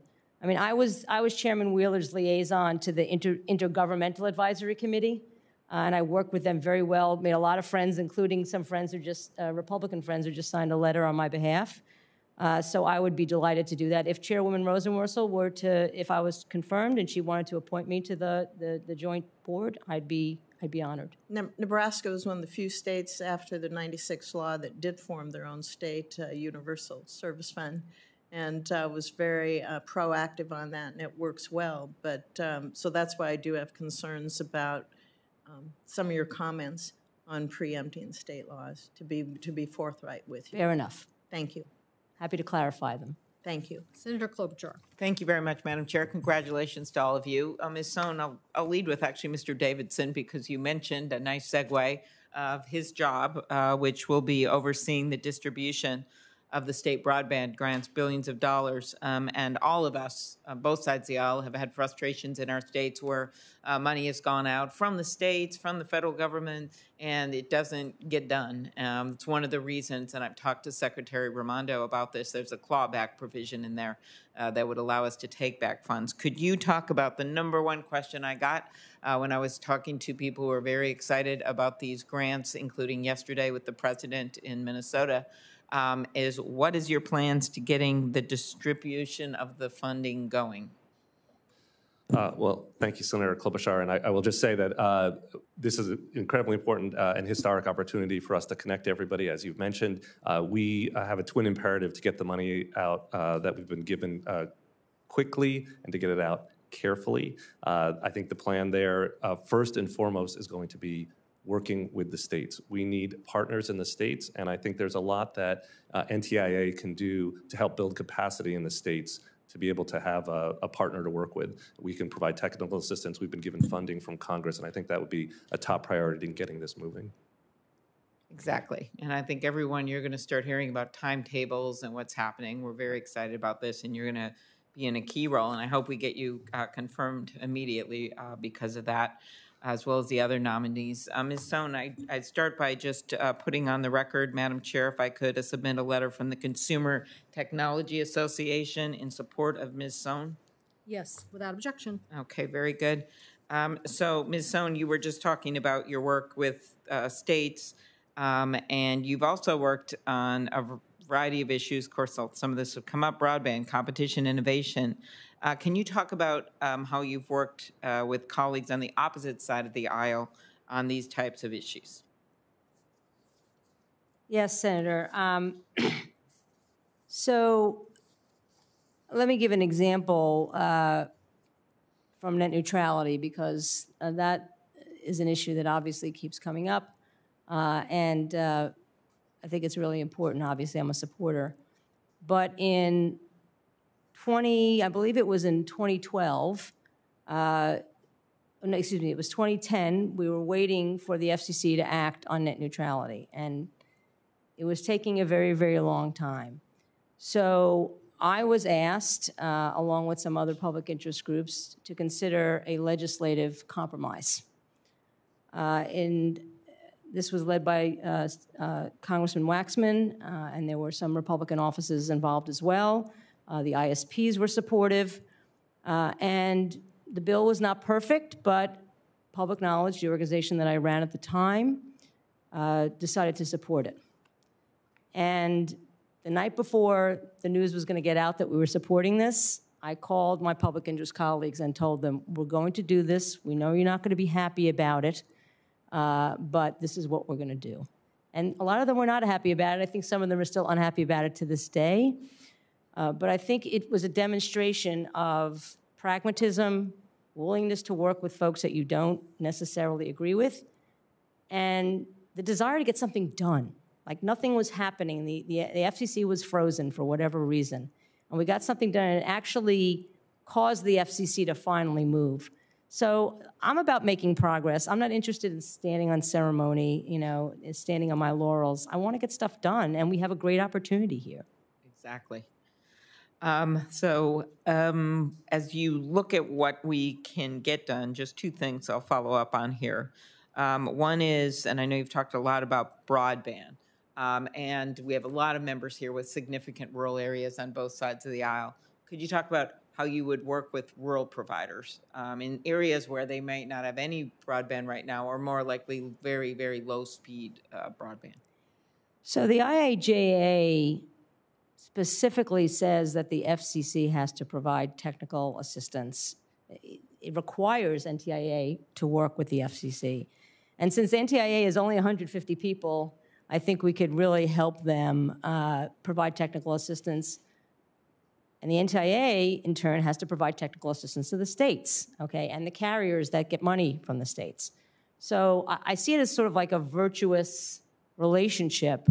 And I hope that we will get the opportunity, I know we'll get the opportunity to make sure that these unserved areas are served and that rural providers who need help, I mean, it's a complicated process, this like multi-grant process, that we can provide them the assistance they need. Okay. One last question. You and I talked about how I chair the 911 caucus, and we have still work to be done on upgrading our 911 systems. Could you very, very briefly talk about how you think we could modernize these systems? And I know I'll ask you in writing, Mr. Davidson. I think what's most important, Senator Klobuchar, is that we don't have a digital divide in NG 911. And we have to have the resources to make sure that people in rural areas or people in low-income areas also have NG 911, not just people in rich areas. So I worry about that NG 911 divide as well. Okay, very good. Thank you very much. I'll ask you, Mr. Ahmad, you, Mr. Kolko, questions on the record. I really appreciate your willingness to serve. Thank you, Senator Klobuchar. Senator Moran. Chairman, thank you very much. I never know whether those who don't get asked questions are pleased by that or feel left out. Consider it a compliment, I think. I appreciate all of your willingness to serve if confirmed. And I'm grateful. I serve on this committee. I'm also an appropriator for the Department of Commerce and an appropriator for the FCC. And I look forward to working with you in both those capacities. Mr. Davidson, I want to start with you. As I indicated, Senator Shaheen chairs, and I'm the ranking Republican on the committee that appropriates for NTIA. I need your commitment that you'll work with us on NTIA's budget and funding issues. I assume that's the case. I don't think you have a choice. And that when it comes to spending the dollars that Congress provided, I was in a part of the original group of 11 Republican senators who participated in the infrastructure bipartisan plan. I'm very interested in having the opportunity in conjunction with Senator Shaheen to have conversations with you on NTIA's implementation and execution. Senator, you absolutely have that commitment, and I'd look forward to talking to you more about that. I would welcome that. Ms. Sohn, you have impressed me this morning. I appreciate your intelligence and experience. I remember the days, I'm always griping that there are not Kansans in charge of the FCC, but I also remember the days of what I considered a lot of difficulties at the FCC in which members did not seem, in my view, to communicate with each other, and there was just a challenge there in getting along. I assume you would you would remember what I'm talking about and would indicate to me that you would work hard to avoid that circumstance. Senator Moran, I absolutely would. And I must also say that when I was at the FCC, I always reached out to my Republican colleagues. I mean, I didn't just have, lunch with the commissioners, although I was in Ajit Pai's Fantasy Football League twice.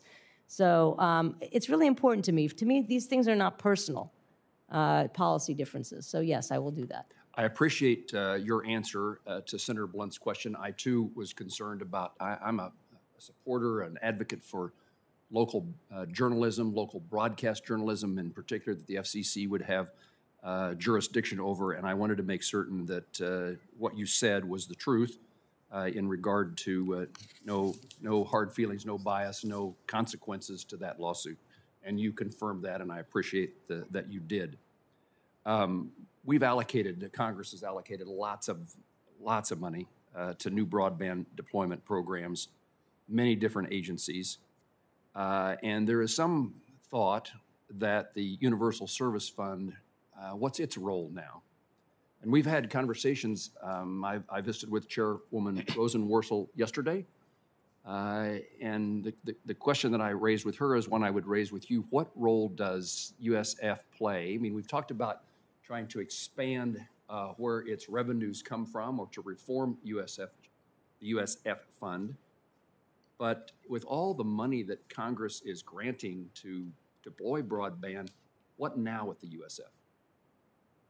That's a great question. And what's great about that question is that the IAJA answers it, because it requires the FCC, I think within 30 days of the president signing the bill, to start a proceeding to look at how all the money, the $65 billion in the IAJA, how that will impact Universal Service Fund. And I think that's really, really important. And then they have to submit a report within 9 months that lays out options for whatever might be left. I mean, it's entirely possible, again, I don't want to prejudge, but it's entirely possible that after all this money is spent, you don't need as big a high-cost fund, right? Or Lifeline is different. Again, I don't want to prejudge it, but I think that process, that provision is so important, because you don't just throw $65 billion at broadband and then just say, oh, well, here's universal service over here. So I look forward, if I'm confirmed, to participating in that proceeding, because I think that's going to be super important. Your answer reminds me of the importance I would suggest to you and assume that you know, and same with Mr. Davidson, in the coordination.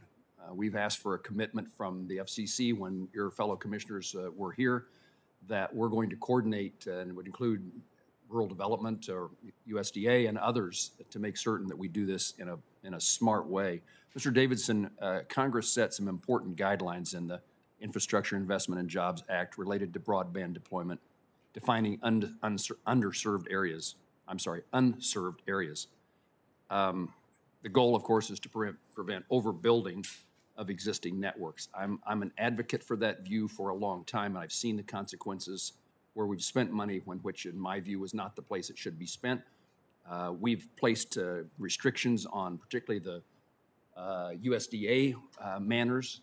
Those restrictions were somewhat loosened, contrary to my desire in that bipartisan infrastructure bill. But I want to hear from you that you'll do everything you can to ensure that the intent of Congress in providing those resources to unserved areas is where the money will go. Senator, I appreciate that question. I think the statute is actually quite clear. It lays out a framework. Unserved is first, and you have my commitment, if confirmed, to follow that framework faithfully.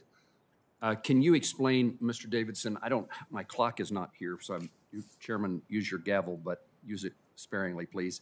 Can you explain what NTIA's role in data privacy is? You indicated, I think, in your testimony that the FTC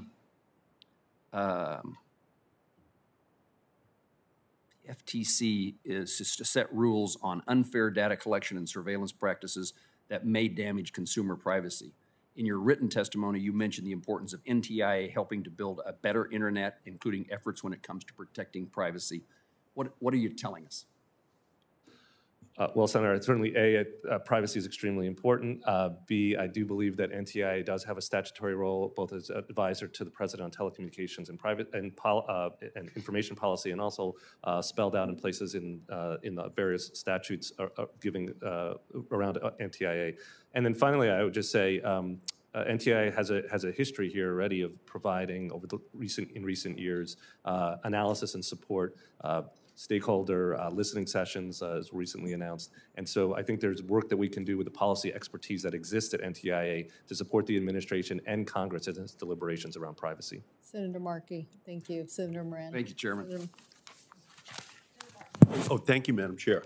Ms. Sohn, in 2015, the FCC approved the Open Internet Order, which put in place net neutrality protections and properly treated broadband as a telecommunications service under Title II of the Communications Act. The Trump-era FCC later eviscerated net neutrality and eliminated the Commission's rightful authority to protect broadband users, promote public safety, and close the digital divide. Yet the ongoing pandemic has left no doubt that today broadband is an essential utility. Now more than ever, Americans need net neutrality. Now more than ever, Americans need a commission with authority to oversee broadband. Ms. Sohn, do you believe that the FCC has the authority it needs to reinstate net neutrality and to restore classification of broadband as a Title II service, as Chairwoman Rosenworsel recently stated in front of this committee? Yes, Senator Markey, I agree with Chairwoman Rosenworsel that the FCC has authority. Thank you. It's going to be very difficult for us, obviously, to pass legislation, which I've been trying to move since my days in the House and over here in the Senate. So I do think it is very important for us to have three commissioners that do support the notion that the FCC has that authority to act. The coronavirus pandemic has also highlighted the homework gap that exists across our country. We know that 12 to 17 million children in America were without the internet throughout the course of this pandemic. I was successful in creating the Emergency Connectivity Fund, which is now providing $7 billion in E-rate home connectivity funding. To date, the FCC has allocated $6 billion has received more than $6 billion in funding and has awarded $3 billion in grants thus far. The program, to put it simply, has led to 10 million students receiving devices and having the internet at home, which they need. Unfortunately, the Emergency Connectivity Fund will soon run dry without additional funds. Ms. Sohn, do you agree that we should provide additional funding to the Emergency Connectivity Fund in the Build Back Better Act? Yes, Senator Markey, absolutely. And congratulations, by the way, on the first Emergency Connectivity Fund. Yeah, this is a crisis that we're in, and the new variant is only going to further exacerbate this problem, and we just have to be realistic about what's happening to second, third, fourth graders all across the country who do not have access. Do you think we need a permanent solution to this problem, given what we've learned during this pandemic? Yes, Senator Markey. One thing that I would like to see the FCC do and would support if I'm confirmed would be a reinterpretation of the E-rate law to permit funding to go to homes, right? So my daughter's in back of me for a year and a half. Her classroom, which is what the law talks about being funded, right, connectivity to the classroom, was her bedroom. Sometimes it was a dining room table. It was usually the bedroom. So the FCC, in my opinion, has the authority to reinterpret the law, and I believe would be upheld by the courts, to say that the classroom is pretty much almost anywhere, but it certainly is in the home. Yep, thank you. And I agree with you 100%. We just have to have a policy in our country that realizes that this is an essential for children. My father drove a truck for the Hood Milk Company, but I could compete against the school superintendent's daughter or son in my hometown because I could take my books home. If you can't take your books home, you're not going to be competing. And that's what the internet represents here today. So we thank you, Ms. Sohn, for your historic contributions to telecommunications policy thus far. You are an expert, and we need experts in this field. So thank you for your service.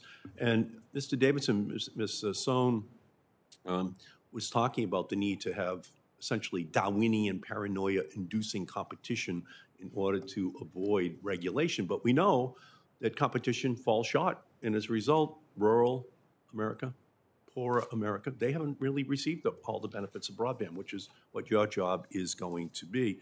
So on the question of municipal broadband projects, as you implement the $42 billion deployment program, what is your goal in terms of making sure that municipal broadband gets the municipal utilities get the resources they need in order to provide services? Senator, thank you for the question. I'll just say, obviously, this is an incredibly important moment for us to be making sure that we're reaching everyone, and I think we really need an all-of-the-above approach to how we're going to connect, particularly in rural America. Municipal broadband has played a big role in some places, and I think that the statute, the IIJA, makes it quite clear that we believe that municipal broadband can be, for some states, will be an important part of the program. And you commit to helping those municipal... I commit to helping those municipalities do that and bringing the resources of NTIA to do that. And finally, we have a report from scientists who project that sea level rise will submerge more than 4,000 miles of fiber optic cables during the next 15 years. Will you commit to working, to make sure that funding goes to make sure that the effects of climate change do not have devastating impacts in terms of access to broadband? Resilience is an incredibly important value, I think, in implementing that. It's in the IIJA. Particularly, I'd call out the Middle Mile program that NTIA will be working on, and I think can help address the resilience issues that come up with broadband, particularly in the face of climate change. Thank you. And again, we're trying to operate in an acronym-free zone. So IIJA is just another word of saying the infrastructure bill that just passed, for anyone who's wondering, what are we talking about? Thank you, Senator. Thank you, we're in. Thank you, Madam Chair. Thank you, Senator Markey. I think we have Senator Blackburn, followed by Senator Peters, then Senator Sullivan. Thank you, Madam Chairman. Mr. Davidson, very quickly. One of the things, when I was in the House, I have said many times we need to have an inventory of spectrum that is held by federal agencies. And while Congress supported doing this, we have federal agencies that have opposed this. But we need to know what spectrum is in what hands, what they're using those bands for, and then we need to recoup spectrum that is lying fallow. This is NTIA's jurisdiction. Will you commit to working with us to get this done? Senator, I would commit to working with you to get that done. We appreciate that. I see Ms. Sohn over there kind of chuckling because she's heard me talk about this for years. And the need for getting this done. And Ms. Sohn, let me come to you. Let me ask you for a yes or no on some questions. Has the Pai administration's decision to repeal the Wheeler Title II rules in any way stopped the FCC from executing its broadband deployment efforts? Yes or no? It has not, but it rests on a very thin reed. Okay, a yes or no? I know, I'm sorry. It yes is or no? no? No, the answer is no. Okay. All right, no, that's correct. It has not impeded. That is correct. You've said you support a Title II regime plus forbearance from various FCC regulations, what the FCC did in 2015. Senator Markey just referenced that. So is that forbearance worth anything? Can't future FCCs just unforbear and impose more rules on the internet? Senator, indeed yes they... no? Oh, yeah, sorry about that. Yes, they could. That's right. All right. Do you support broadband rate regulation? No. Okay. That was an easy one. Well, good, because in times past you have supported rate regulation, if my memory is correct.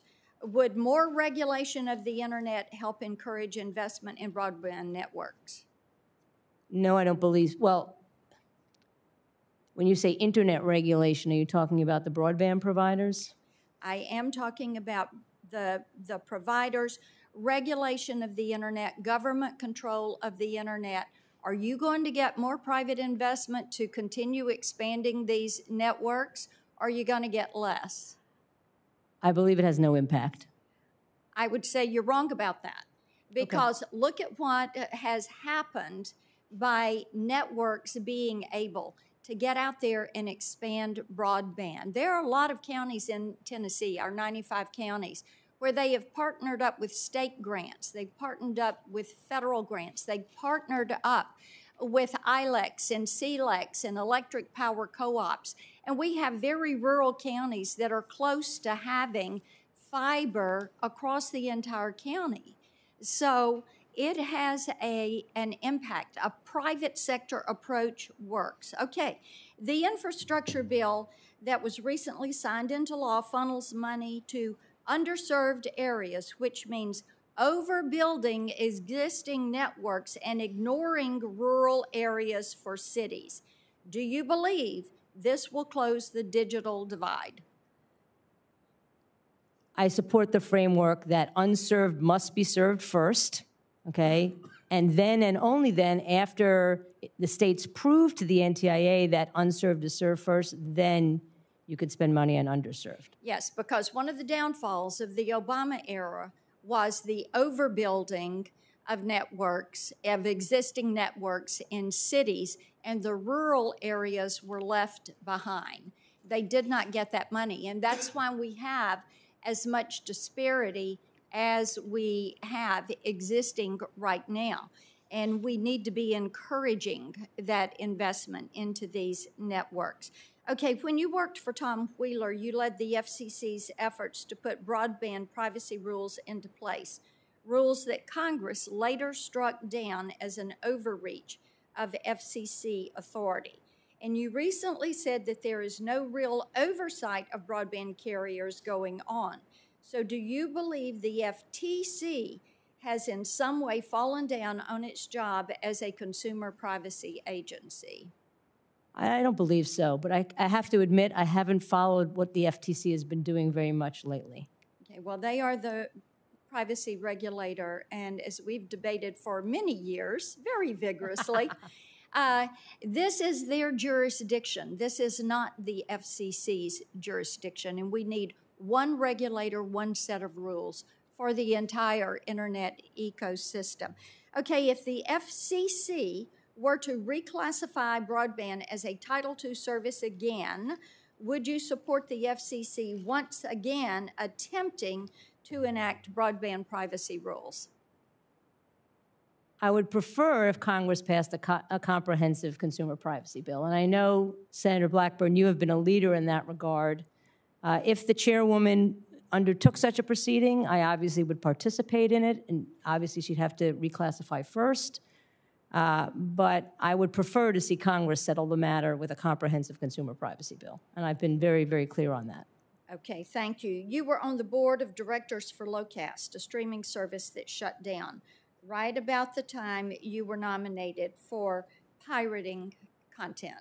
Locast was shut down for pirating content. Despite your talk about valuing content, it seems like you're not being consistent in your value of protecting intellectual property of creators.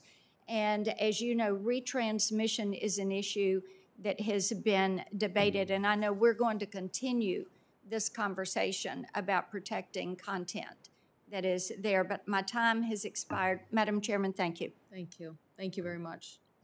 Senator Peters. Oh, and by the way, happy birthday, Senator Peters. Well, So thank you, thank you. You're not going to get a song from me. Oh, I was I'll have looking a forward to voice. that so much. But hope you have a wonderful day. Thank you. Well, thank you, Madam Chairman, and thank you for recognizing me. And to each of our nominees, congratulations on your nomination, and thank you for your willingness to serve in these positions. Ms. Cohn, Michigan has an urban-rural broadband problem that certainly can't be addressed by one-size-fits-all, and that's not unique to Michigan by any means. That's basically the situation all across the country. That's why I co-sponsored the Broadband Infrastructure Financing Innovation Act, which supports public-private partnerships that work to connect families and communities. Probably one of the outstanding examples in my state is Northern Michigan University Educational Access Network, that provides broadband connections to all the homes nearby. So I'd like you to talk a little bit about local partnerships, how important they are in your mind. Should we continue to focus on this? And if so, what do you recommend that we do to make sure these partnerships continue to provide these very vital services? Thank you, Senator Peters. Look, I think localities are critical inputs to getting the digital divide closed. And again, the broadband infrastructure bill, I'll use Senator Markey's term, requires states to bring localities into the conversation. They can't just spend the money without talking to local officials, and I think that needs to continue. I think that's very, very important. I've dealt with an awful lot of mayors. They care deeply about this issue, and I think we need to continue to support their efforts to get broadband to their communities. As chairman of Homeland Security and Government Affairs Committee, protecting critical infrastructure is one of my primary jobs. And critical infrastructure is currently certainly telecommunication networks, protecting them from cyber attacks. We have compromised components that are out there, and then natural disasters that hit and wipe out these services. This year, the Communications Security, Reliability, and Interoperability Council has made, I think, important steps to coordinate between the FCC and the Department of Homeland Security, but by allowing the Department of Homeland Security to co-chair for the first time. So certainly think that is long overdue and appreciate that. But Ms. Owen, how can DHS and FCC better coordinate to improve the security of these networks, create increased resiliency, and in particular, disaster recovery? Senator, that's a great question. I can't say I've thought about it a whole lot, although I'm delighted to hear about the joint work of DHS and CISRIC. Actually, my wife works at DHS, so that's a good thing. I do think maybe perhaps what could happen is what we have with the FCC, and the FCC chair and the administrator of NTIA are required to meet twice a year. So maybe we could have something similar with the Secretary of DHS and Chairwoman Rosenworsel be required to meet at least twice a year to try to flesh out how we can work together. I'm really happy to hear this because I know that former Chairman Wheeler really wanted to have the FCC more involved in cybersecurity, particularly now when you're seeing all these hacks. It's so critically important. But DHS obviously has the primary role. So I'd like to see some sort of movement to work together on a more regular basis. Well, I appreciate that. And if confirmed, I would certainly like to work with you and have this conversation as to how we bring these agencies working together. We're passing some significant cyber protection legislation, which will hopefully be an NDAA that's before us. But the key thing that we're focused on is the fact that we have these silos in federal government. Folks are just not talking to each other. This is a system-wide problem. Typical, a lot of big organizations, but when it comes to cyber, we've got to be coordinated. And when it comes to resiliency in natural disasters, we've got to be coordinated. So would love to work with you on that. Absolutely. There's also widespread recognition that in 1978 to 1995, the tax certificate policy was by far one of the most effective vehicles for advancing minority broadcast ownership. And in its 17 years of operation, the policy quintupled minority broadcast ownership. Another desirable tax initiative tailored for small businesses would provide a company donating a station to a training institution that they would receive a tax credit equal to that station's value.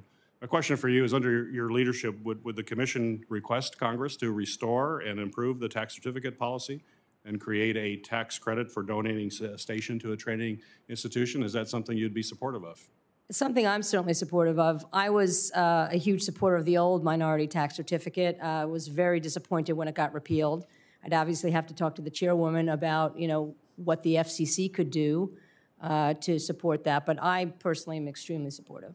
Great. Well, thank you very much. Thank you, Madam Chair. Senator Sullivan. Thank you, Madam Chair. Mr. Davidson, thank you for our discussion the other day. I really appreciated it, and appreciated your statement just on the statute that the rural, unserved communities are going to be first in the infrastructure bill. My state has a lot of those. So can I just get a couple commitments to follow on our good meeting the other day to come up to Alaska to truly prioritize the unserved first, which is what the statute says, and to take advantage of this opportunity with the FCC, USDA, and other agencies that are really focused on this moment of trying to wire our country, certainly my state, which has the least amount of broadband connectivity in any state in the country. Senator, I'd welcome the opportunity to see firsthand the challenges that you're facing in Alaska, and have my commitment to do that. Good, and commitments on those other things we just talked Absolutely, about? yeah. Good. Ms. Son, I wanted to talk on a number of issues with you, but first, there's been some concern in this committee where the administration has put forward a nominee for something, then after the hearing and everything, so, oh, by the way, that person's going to be chair. The FTC is obviously the big example of that. We didn't know that. At least I didn't know that. Have you had any discussions with the Biden administration about being elevated to chairman over Commissioner Rosenworsel at all? No. Okay, good.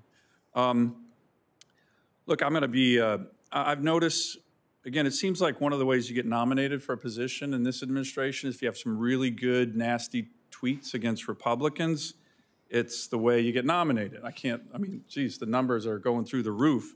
But you kind of take the case on this with regard to tweets that I find not only very troubling, I can go through the whole list, but maybe I'll just submit them for the record. You know, Republicans are racist, the usual BS. I noticed you purged your account. Did you do that for a reason? I'm sorry, sir, I did not. I did not. My account's still up there. Okay. Trust me. People are picking at it, so it's definitely still up there. I did not. Well, look, this is actually a really serious issue with regard to your nomination. And here's the reason. We're not just nominating you, you know, for any normal assistant secretary. The FCC has enormous power, and it has enormous power in America, particularly as it relates to free speech, particularly as it relates to liberty in our country. And let me just give you a couple.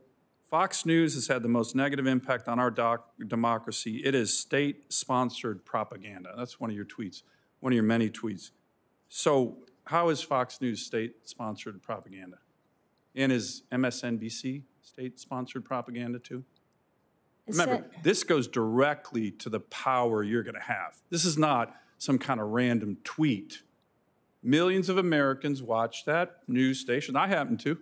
I don't think it's state-sponsored propaganda. For God's sake, we needed a conservative viewpoint in America media, which obviously you don't like. So talk to me about state-sponsored propaganda. Yeah, Senator, before I explain the tweet, I'd like to explain the context. And also, I would also like to remind folks that among my supporters are the two most... you know how this committee works. I'm going to be respectful, but I need to interrupt. Okay, please. Because I don't have a lot of time. Just address the tweet. I don't need the context. I don't need to hear about your supporters. You are going to be in charge of regulating news agencies like Fox News, and you're calling them state-sponsored propaganda. How can you do that as an honest broker when you've already put out, you are also called that Sinclair broadcasts, whether you called for the FCC to investigate whether they're qualified to be a broadcast licensee at all. You are clearly indicating your bias against more conservative news sources. And yet, you are now up for confirmation of one of the most powerful positions in America on free speech. I think that disqualifies you completely. But talk to me about Fox News as state-sponsored terrorism, how they've had the, quote, most negative impact on our democracy, and then why isn't MSNBC state-sponsored terrorism? I didn't say terrorism. I didn't mean terrorism. I meant propaganda.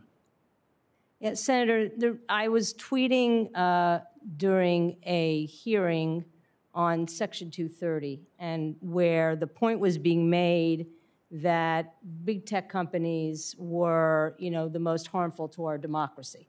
How is, again, how is Fox News state-sponsored propaganda, and how has it had, quote, the most negative impact on our democracy? These are Your words. I'm not- Exactly. That was as a public interest advocate, as part of my job, those were my words, those were my opinions, but they will have no bearing on how I would act if I'm confirmed as an FCC commissioner. What about questioning the broadcast license? That would be your job of Sinclair Broadcasting. I mean, are you going to recuse yourself on anything relating to Fox News or Sinclair Broadcasting? So let me talk about Sinclair Broadcasting. Actually, I think it's a good question. I just asked you, Yeah. are you going to recuse yourself if confirmed? Senator, I am talking with the office. I've signed an ethics agreement with the Office of Government Ethics. If there is any question about my bias, I will consult with them and see if I need to recuse. Well, I think these tweets are clearly evidence of bias. Senator, I respectfully disagree. Really? Yeah, because again, these were made. First of all, let me just step back on Sinclair, because I think it's really important to understand what I actually said. What I said was, and again, I was agreeing with Chairman Pai, who set the transaction for a hearing, because Sinclair, they alleged, the FCC, the Pai FCC alleged that Sinclair was not honest about its ownership of certain stations. So the hearing designation order was looking at Sinclair's dishonesty, it had nothing to do whether it was conservative or liberal. But Fox News, what's your, and Madam Chair, I'm sorry, I know I've gone over my time. I've been a little liberal today. You just have. Because we have so many members I will- and witnesses, but we're I will wait approaching for over- another round or submit Yeah, that'd questions be for the great. record. But these are very, very legitimate Definitely questions want and are members- serious. Wanted to Thank get you. members' questions answered. Senator Baldwin. Thank you, Madam Chair. Mr. Kolko, the Commerce Department was one of several agencies that was involved in producing a report on supply chain disruptions. It was released in June of this year. The report was required as part of President Biden's executive order on America's supply chains from February of this year. When identifying the drivers of supply chain vulnerability, the report found that, and I quote, "a focus on maximizing short-term capital returns has led to the private sector's underinvestment in long-term resilience." For example, that was end quote. Now, for example, firms in the S&P 500 index distributed 91% of net income to shareholders, either by stock buybacks or dividends between the 10-year period of 2009 to 2018. And certainly this means a declining share of corporate income is going into research and development, or new facilities or equipment, or resilient production processes. Mr. Kolko, as Undersecretary of Commerce for Economic Affairs, you'll have a key role in directing support for business, as well as the economic analysis that guides that support. So do you concur with the findings of the report on the connection between shareholder payouts and underinvestment? Thank you, Senator. One of the most striking effects on the economy of the pandemic has absolutely been some of the supply chain bottlenecks that we've seen. We have seen this both because of shifts in consumer demand and consumer spending from services to goods, as well as ways in which the pandemic has interrupted key parts of the supply chain. Some of these roots are deep and predate the pandemic, of course, but the pandemic has really brought a lot of these concerns to the fore. If confirmed, I commit to working with the committee and the department, above all, to help bring the best data analysis possible to understand both the underlying drivers of the supply chain concerns and to track what our progress is. So I recognize that in the past couple of years, we've seen exacerbation of some of the supply chain issues, but this really is saying that one of the key drivers is long-term practice of, this is going to be long-term practice on the short-term profits. So in that period, 2009 to 2018, we're saying 91% of of corporate returns has been applied to dividends or stock buybacks, and that leaves much less for the enterprise. Do you think that is a big driver right now of our supply chain? Do you agree with this report?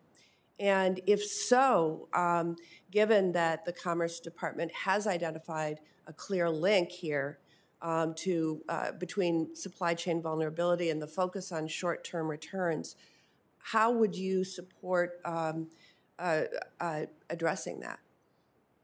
I do think there are many causes, again, some both long-term and many related to the pandemic, behind the supply chain issues that we're having now. I would look forward to incorporating all these questions, looking into both questions about profits as well as all of these other factors that have affected the supply chain in working with you in the committee. Okay. Mr. Ahmad, I've worked diligently with our chairwoman on this committee and her staff to include funding in the Build Back Better Act to address vulnerable supply chains. That would include, we hope, providing grants, loans, and loan guarantees to U.S. manufacturers. This is in addition to funding increases that the Commerce Department proposed in USICA, which obviously has not gone through the whole system yet. If confirmed, you may be responsible for a large budget with relatively broad authority to shore up our supply chain. So I have the same question for you. Given that the Commerce Department has identified a clear link between our supply chain vulnerability and the focus on short-term returns, how would you and what would you support, including moving forward in terms of restrictions on shareholder distributions as a condition of supply chain assistance? Thank you, Senator. Thank you for that question. I understand the issue, and I know how important this funding is to both national and economic security of our nation. And I'm not fully well-versed on the programs and how we would want to roll those out, but if confirmed, I'll commit that we will work with you and your staff on our plans for the programs and making sure that the money gets out there in a timely manner and addresses the issues for which the funding has been provided. Thank you. Thank you. Our time has expired. I just want to be clear. I think the order we're going to go here is Senator Young, who's going to join us on video, then Senator Hickenlooper, and then Senator Lee. So, Senator Young. Thank you, Madam Chairwoman. Mr. Davidson, when negotiating the bipartisan infrastructure framework, one of the final sticking points was whether or not NTIA or FCC would oversee the $42.5 billion state broadband program. Now, candidly, as I discussed with you in our meeting, I believe it should have been the FCC, and I fought against the NTIA implementing this record-breaking tens of billions of broadband dollars. With that said, that didn't win the day for a number of reasons, and if confirmed, you'll be the one overseeing and administering this important program. That's how legislating works sometimes, and I'm confident that you understand the weight of this responsibility and have the best of intentions. However, intention and effort aren't metrics, as you know, and we need to be able to measure the effective use of taxpayer dollars. So can you just very briefly, because I have a number of questions, in a few sentences, tell me what you'll do to ensure that this massive taxpayer investment will be a success in closing the digital divide? Senator, thank you for the question, and I appreciated our conversation yesterday. We had a chance to talk about it too, and I'll just say I think the challenge is quite clear. We've been given a great deal of money, but at the same time, the mission is huge. A couple of things that I think we can do very quickly. I think NTIA will need a capacity surge. Congress has, I think, wisely included funding in there to make sure that we can build out the management resources, the outreach resources, the technology that we will need to be able to be good partners with states. I'd also just say I've been told that we really have the full resources of the department, and Secretary Raimondo has made this a big priority, and I'm confident that we will get support there as well. Thank you, sir. I have several yes or no questions here. There's no gotchas. If you could just respond affirmatively or negatively. Will you commit to focus the broadband money on unserved areas first as required by the law? Yes or no, sir? Yes. Will you commit to working with the FCC, utilizing their maps, coordinating on their broadband programs to avoid duplication, and utilizing their expertise when it comes to a challenge process as required by the law? Yes or no, sir? Yes. Will you commit to being responsive to this committee as we conduct thorough oversight of this program to ensure it's not a failure like previous NTIA broadband programs? Yes or no, sir? Yes, I would look forward to that. And Mr. Davidson, it was also very important to me that the broadband state grant program was written as a tech-neutral program, whether it's fiber, cable, satellite, mobile, fixed wireless, including mobile and fixed wireless that deploy leveraging Open RAN technology. They all have roles to play in reaching Americans in vastly different topographies. In order to achieve universal connectivity, we must close ourselves off from cost-effective technology that will help us accomplish this goal. So yes or no, will you embrace this tech-neutral stance when implementing the broadband state grant program to help bridge the digital divide, sir? Yes, I believe we need an all-of-the-above approach to Okay. this process. Thank you. Mr. Davidson, how important is it that Congress passed the U.S. Innovation and Competition Act to jumpstart NTIA's effort to improve American competitiveness in international standard-setting bodies and counter China's efforts in these areas? Senator, I would just say beyond NTIA, I think it's important across the government for that bill to pass. And while it's not an NTIA-specific bill, I do think it will have tremendous impacts on our goals to promote American competitiveness, American jobs, counter some of the threats that we're seeing overseas. So I'd welcome the chance to support that. Thank you, sir. And speaking of China, yesterday we discussed your goal of developing a national spectrum strategy. Can you discuss how you'd bring your private sector mentality to this effort? Thank you, Senator. As we discussed, I do believe a national spectrum strategy is incredibly important if we're going to fulfill NTIA's goals, and actually I think the goals across the federal government of both making sure we're meeting the needs of federal users as well as continuing to have to maintain American leadership in wireless to be able to meet the commercial needs of users. My hope would be that we could, and Secretary Raimondo, I should say, has also supported the idea of a national spectrum plan. I think my starting point would be to really reach out to all of the stakeholders, both within the federal government, but also within industry, and look not at just what the needs are today, but we need to be understanding what we expect from technology in the future, where we think that the future spectrum needs will be. If you'd asked me 10 years ago which spectrum we would be fighting over, it's not the spectrum that we're talking about now. There's been tremendous technological developments. I think there will be in the coming decade. We need to skate to where the puck is going, not to where the puck is right now. And that's what I'd hope for in a spectrum plan. Thank you. Senator Hickenlooper. Yes, thank you, Madam Chair. Continuing that conversation, Mr. Davidson, as the NTIA is responsible for managing the spectrum uses as we discussed yesterday, and obviously there have been various disagreements between federal agencies and various stakeholders over spectrum use.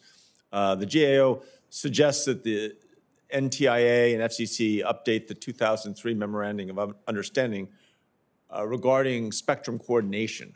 Are you willing to commit to updating the MOU and make spectrum use efficient? It's just a different way of saying what you already answered.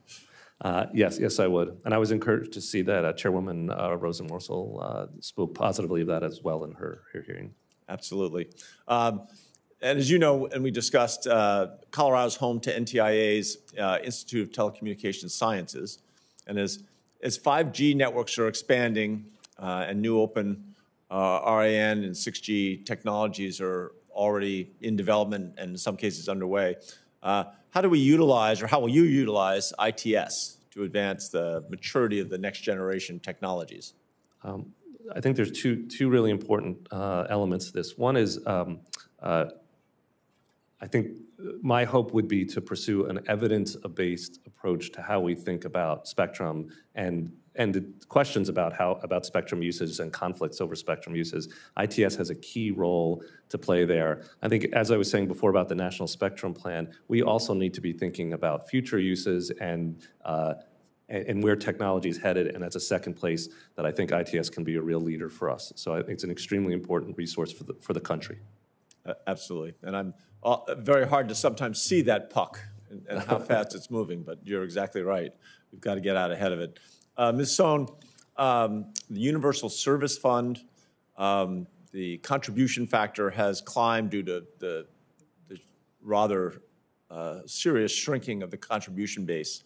The USF contribution base has declined from nearly $80 billion in 2001 to nearly $30 billion in 2021.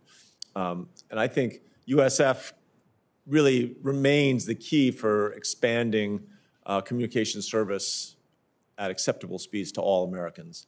What does the future of the USF program look like in your view? How would you approach this? Yes, thanks, Senator Hickenlooper.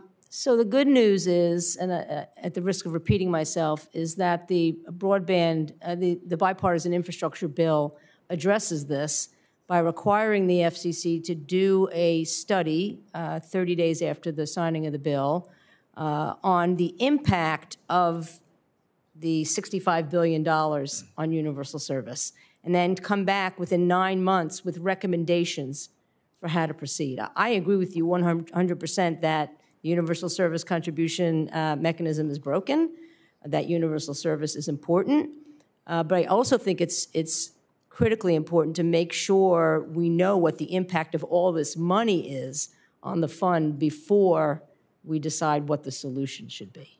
Well, but again, just to take the puck metaphor even further. I'm a big hockey fan, so that's good. I think again, even as you're doing that and worrying on that about that $65 billion, you've also got to look longer term and say, all right, what's the long-term integrity of USF going to do? How are we going to get there?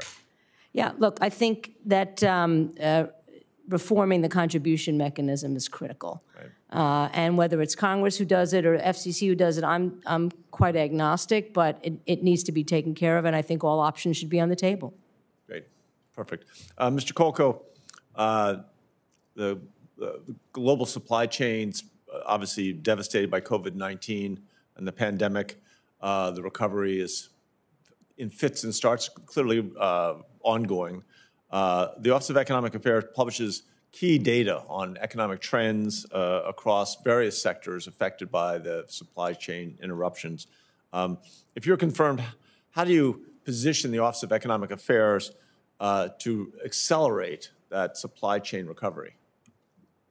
Thank you, Senator. I think that both the Census Bureau and the Bureau of Economic Analysis has done really an extraordinary job during the pandemic and around the supply chain crisis to provide data that especially helps understand some of the underlying drivers of that crisis. Some data series that people didn't pay as much attention to in the past have become front and center in understanding shifts of consumer spending. And I think identifying those, highlighting those, and also innovating by creating higher frequency statistics to understand some of these supply chain dynamics, many of which unfold very quickly. Right, good. Well, thank you. I'll yield back my time. Thank you all for your service. What an impressive group of people.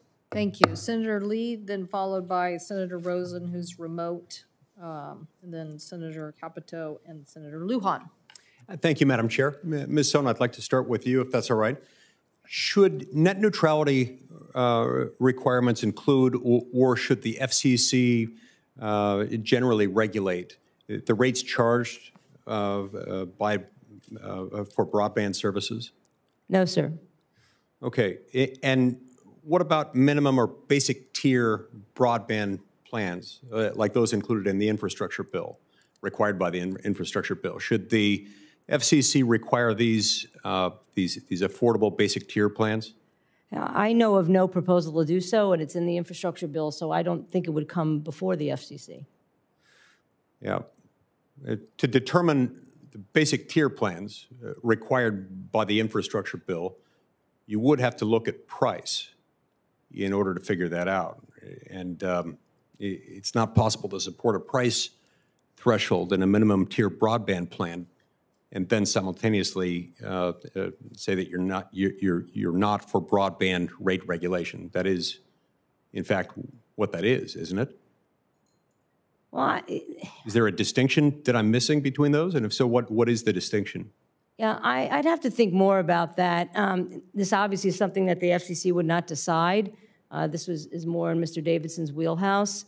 But it's not 100% clear to me that that affordability requirement necessitates the NTIA saying the price must be X. That's not clear to me from the law that is required. There has been a lot of discussion about the best way to build out our broadband access and at the same time also instill competition within broadband, within the industry and among providers. One suggestion has been to have more government ownership and or government operation of broadband networks. Where do you land on that issue? Is broadband access in both rural and in urban areas, is it better achieved through private sector ownership and operation or through government ownership and operation, whether at the state, local, or federal level? Yes, Senator, thanks for that. My position has long been that communities should have a choice. I'm not going to say that one is better than the other. In some places, for example, in Utah, Utopia is a very, very successful middle mile open access network. Now, the towns and cities do not provide last mile service because they're actually prohibited from doing so, but it's extraordinarily successful. In other places, it hasn't worked at all. So I wouldn't put my thumb on the scale that one is better than the other. I just think that communities should have a choice. There are many in Utah, including myself, who would beg to differ with your characterization on that front. But what about a federally owned 5G network? Oh, I'm opposed to that. That was proposed by the last administration. That's not something I would support. Okay, so why draw a distinction between the federal government's ownership of broadband and state, local, or municipal ownership of broadband? That's a good question. I haven't actually really thought much about that. I probably would have to get back to you on the QFRs on that. Let's talk about the digital divide for a minute. What is the digital divide? What does that mean? To me, the digital divide means, it means a lot of things, but it means that there are households in the United States, both in rural, urban, and tribal areas, that either do not have broadband because there's no network available to them. They cannot afford broadband just because they don't have the means or the prices are too high. Or they don't have the skills to use it. Okay. So, yeah. Yeah. I get where you're going. I want to zero in on something a little bit more narrow. Now, the bipartisan infrastructure package that just passed seeks to deploy broadband with speeds of 100 up and 20 down in order to close the digital divide. In doing that, taking that into account and also just your own views on the matter, help me understand what technological capabilities we're wanting to make sure all Americans have. Is it e-commerce? Is it entertainment? Is it video gaming? Is it access to a virtual reality experience for entertainment purposes or otherwise? What is it? Well, I think it's all of the above, and certainly is telehealth. That's a huge application. Precision farming is another application that I think is critically important. So look, what if we end up in a future circumstance? If all currently unserved and underserved areas are able to achieve 100 up to 20 down, or let's even say symmetrical speeds of 100, will the digital divide then be closed and closed for good? And is there therefore any ever a point at which the federal government will have funded enough technological capability that we have adequately shrunk or eliminated that such that we could shrink or eliminate federal subsidies on that? Yeah, so again, mere deployment won't necessarily close the digital divides. And I think that's really important. And I do think, and I have urged, that Congress adopt a permanent broadband subsidy like the Affordable Connectivity Program, which is more money but is not permanent. You still will always have the adoption problem as well, where people don't have the digital literacy, sometimes not even the literacy to be able to use the internet. My time's expired. I just want to be clear, though. What if you had symmetrical speeds of 100? Does that do it? Does that close it? No. At what point are they closed then? Well, again, you will always have folks who can't afford it who are going to need a subsidy. If you're just talking about deployment, okay, and when are we done with deployment? I would hope that after this money is spent, we could be largely As far done. as speed goes, setting aside the issue of cost, as far as speed goes, that would do it. Well, the bill does prefer scalable networks, okay, to meet the needs of tomorrow. What we really don't want, I would think, or I would not want, is to come back in 5 or 10 years and say, oh my goodness, we spent all this money and we still have slow networks and we still have areas in the country that are not served. So I think the ability to scale, whatever the speed is today, the ability to have technologies that can grow over time, I think is very, very important. And that's one of the reasons the bill prefers those kind of technologies. Also, Move Sorry on to about other witnesses, other members who need to get their questions in. So Senator Rosen. Thank you, Madam Chair, and of course, Ranking Member Wicker for holding this really important nomination hearing today. And thank you to all the nominees for your willingness to serve. I'd like to speak a little bit about middle mile infrastructure as we're all talking about broadband deployment, because obviously last month the President signed a historic transformative bipartisan infrastructure bill that we know includes that $65 billion for closing the digital divide, almost all of it through NTIA. I'm proud to have been part of the group of 22 senators that authored significant sections of the broadband deployment program, including the $42.5 billion in state broadband grants and the Middle Mile Broadband Deployment Act, my legislation that establishes a $1 billion middle mile infrastructure program.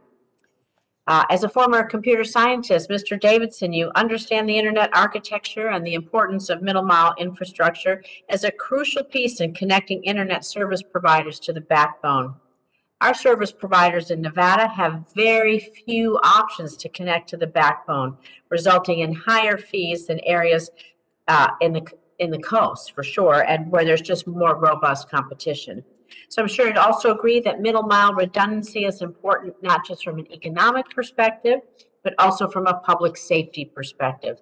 As we deal with more frequent and severe weather, in my state wildfires, our networks need to be redundant and resilient to withstand the effects of climate change. So Mr. Davidson, can you talk about the importance of redundant and resilient middle mile networks, especially in states with large rural areas like Nevada?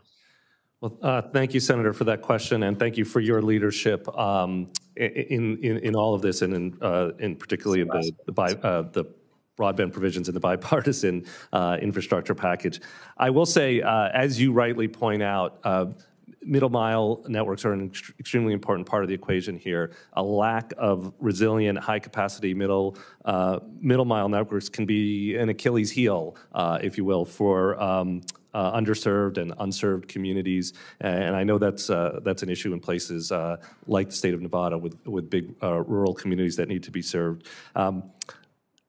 The flip side of that, of course, is that investment in middle mile can be a force multiplier for us.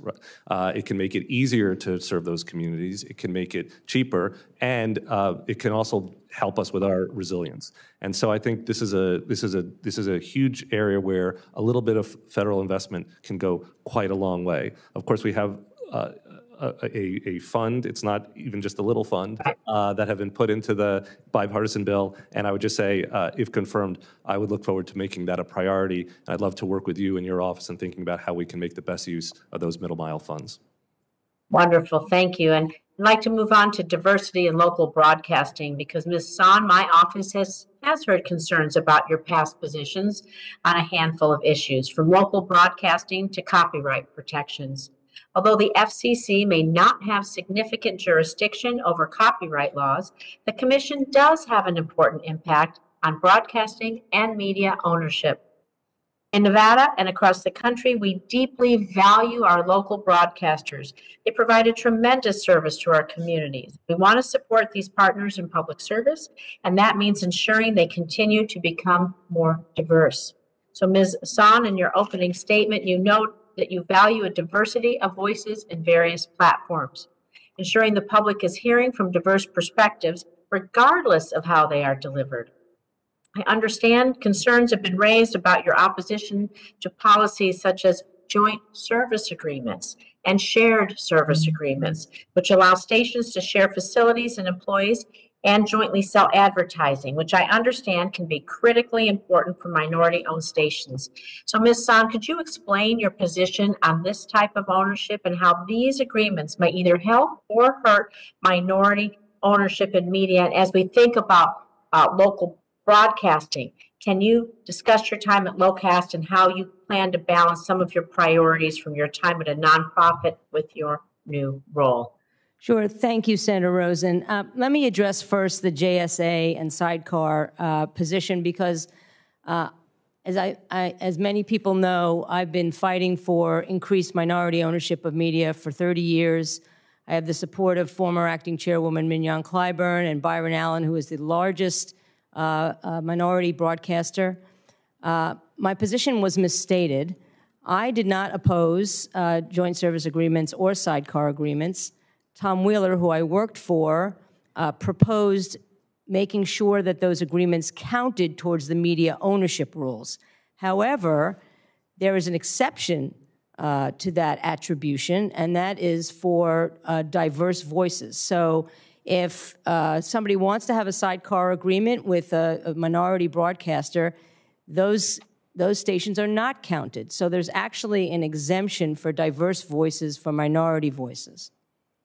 But that was not my personal position. So that was unfortunately misstated. Thank you. I see my time is up, Madam Chair. I know there's others after me, so I'll submit everything else for the record. Thank you. Thank you. I think Senator Capito or Senator Cruz, I'm not sure which of you were here at the time of gavel. Senator Capito? Thank you. Thank you, Senator Cruz. Yeah, I'll go ahead quickly.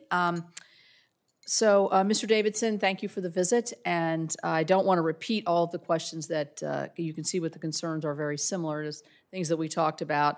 So, from what I've heard from your testimony, transparency on and cooperation of information in deployment of the BIF dollars is going to be one of the hallmarks, I think, of what you've already pledged so far. Also, I'll just go through the three things I've been concerned about and had questions on. Tech neutrality is another thing that I believe Senator Young asked you about. Again, I think we're on the same page there in consideration of the mountains of West Virginia. And the other one are the mapping issues that I know with the FCC and NTIA are exceedingly important to make sure that we use these dollars in the proper way. So with those, I think we're all on the same page with that. The question I have is, as we know, 10, 11 years ago, we had the BTOP program, where $4 billion of grant was administered by the NTIA. I can tell you in my state, as we know, it was not well deployed. It was in some ways, not using this as a legal term because I'm not a lawyer, but it was fraudulently deployed. It was not used judiciously.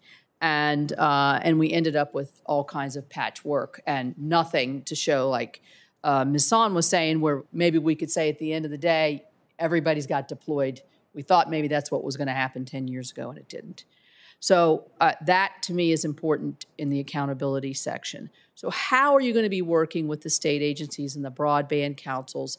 Because a lot of this money is going to flow, my understanding, from the NTIA into these state offices and then deployed that way. What kind of assurances do you have, or can you give, or would you envision to be able to have the capacities both at your level and at the state level to make sure these mistakes are not repeated? Thank you, Senator. And I would say I very much enjoyed our conversation in your office and agree with you on all of those issues that you mentioned. It is going to be incredible. It's incredibly important that we get this money out quickly, but we do it with accountability. And to me, there's 3 elements that I think we can really lean into to make sure that that happens and that we've learned the lessons of the past. The first is making accountability clear upfront in these state plans. As you rightly point out, the states are going to be a critical partner for us, and we need to be very clear about what we expect from them in their plans. A second is transparency. I believe that sunlight is the best disinfectant, and I can pledge to you, if confirmed, that we will make NTIA transparent about how we're using the money, and we will insist that the states are transparent about how they're using the money and what grant applications they're getting. And then the last is just putting in really good metrics up front. I think that is a lesson that we've learned, which is that we need to know what to measure and collect good data against it. So those would be some of the things that were on my mind to make sure that we're making wise use of taxpayer money. Well, I think, too, that there have been a lot of discussion and disagreement on what does unserved and underserved really mean. And, kind of keying off some of the discussion we've heard here earlier, if there's no take-up, does that mean they're underserved? Or if there is inadequate service, does that mean they're underserved or unserved? And I think these distinctions are exceedingly important in rural America because that's where a lot of the unserved and underserved people are, because going that last mile is very, very difficult in certain circumstances. So what kind of guardrails can you make sure that we're not upping other people's services in areas who already have service, making redundant services, but making that unserved and underserved population to actually close that divide the key portion of these dollars? Thank you, Senator.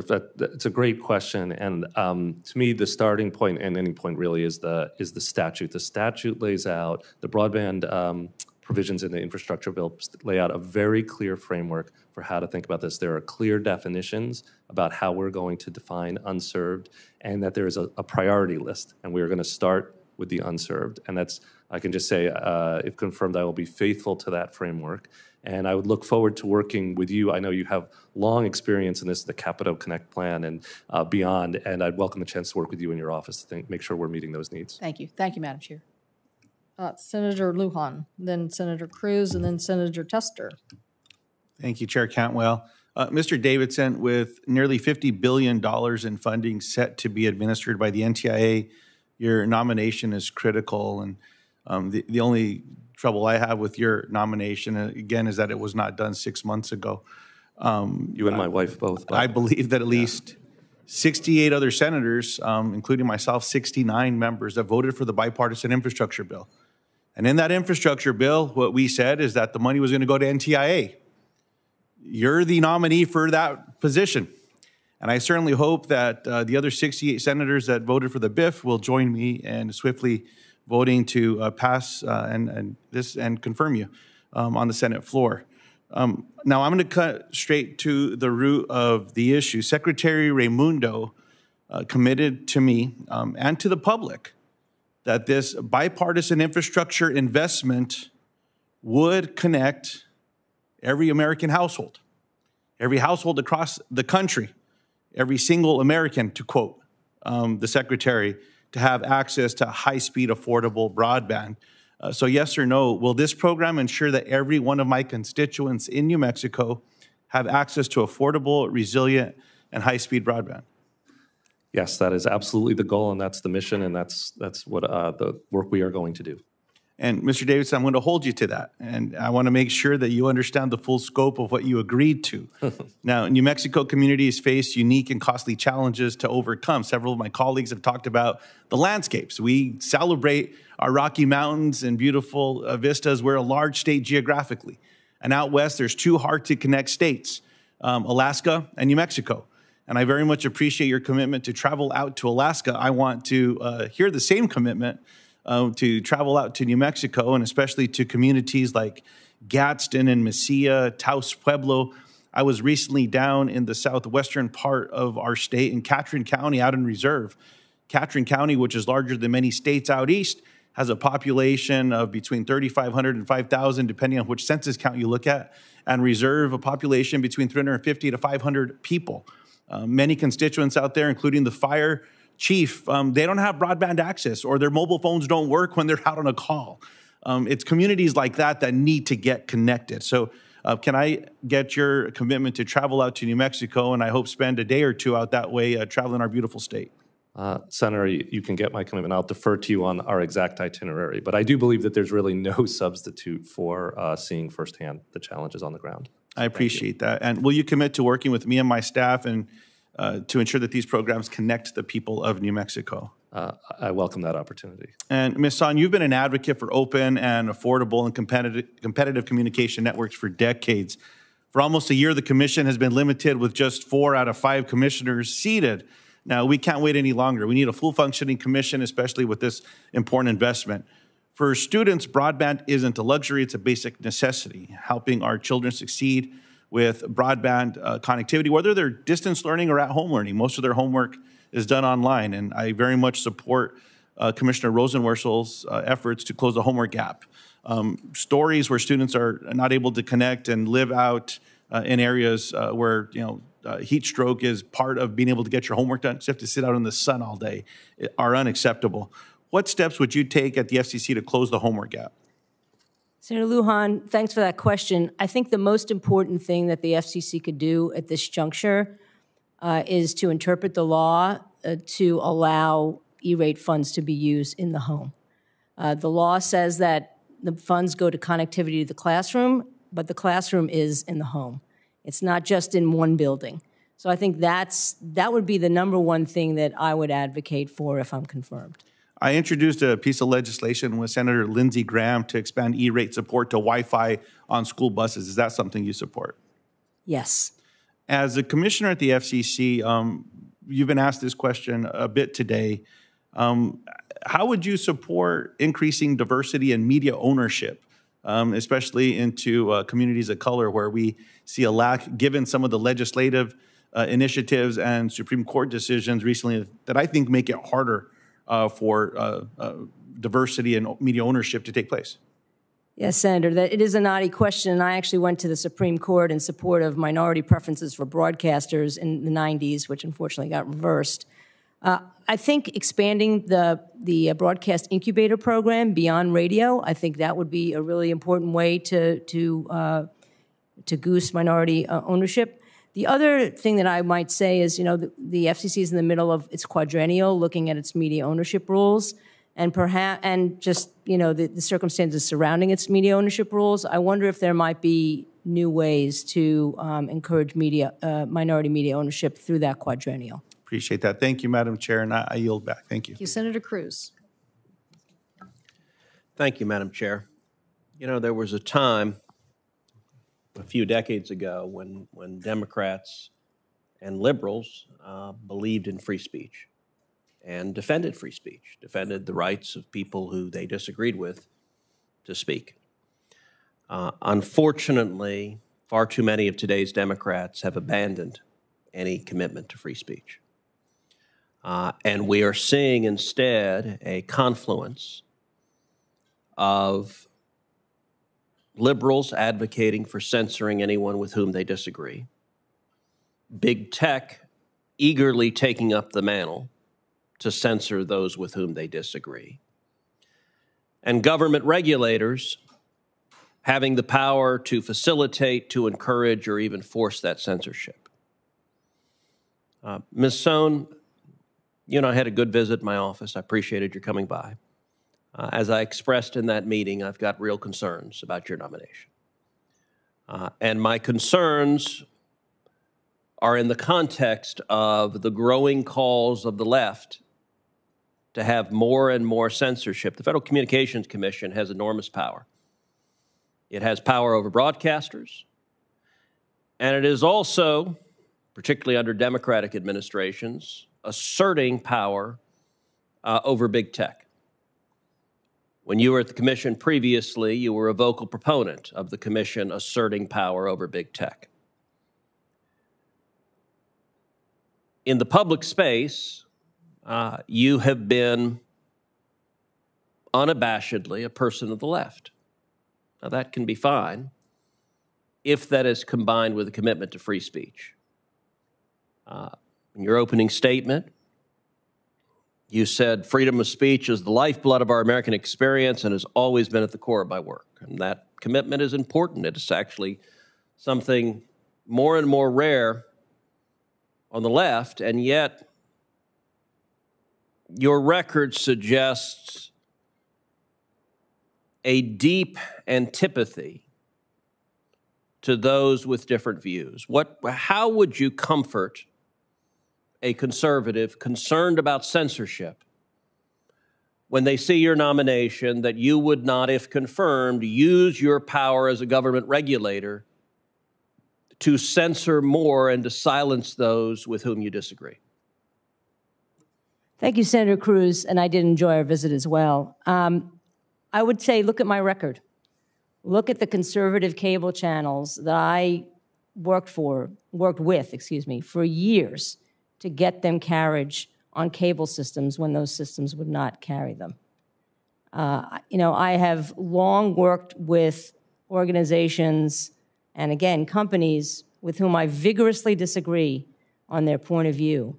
These are, fervent Republicans, fervent supporters of the former president, and I work with them to get their views online. I believe that I've been characterized very unfairly as being anti-conservative speech. I think my record says otherwise. I have been critical of Fox News. I'm sure you have my tweets.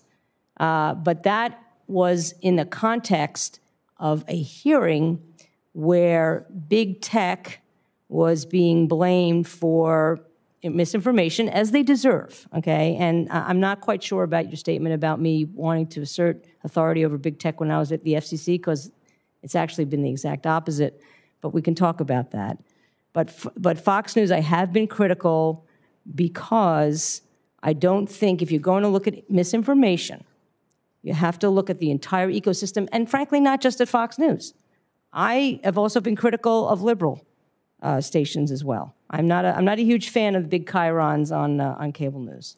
Well, I will say yesterday I had a conversation with Chris Ruddy, who owns Newsmax, and I will say he confirmed what you said, and that he described his relationship with you as having been an advocate for additional voices. That's an encouraging sign. I was comforted by what Mr. Ruddy had to say. At the same time, you urged, look at your record.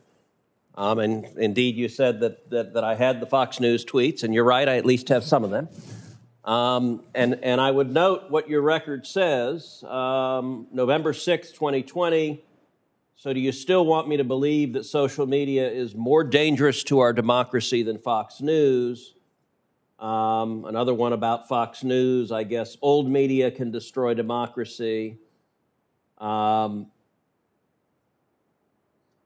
You have multiple tweets going after Fox News very directly. Now, look, you're entitled to have your own views. I don't agree with everything on Fox News either, or really any news station. But it's one thing to have a view. It's another thing for the government to use its regulatory power to silence views it disagrees with. Some people home watching are regular watchers of Fox News. How can they have any comfort that if you're confirmed, you won't use the power of government to silence them? Well, I'll make that commitment right here, but I would also say that I take any allegations of bias extremely seriously.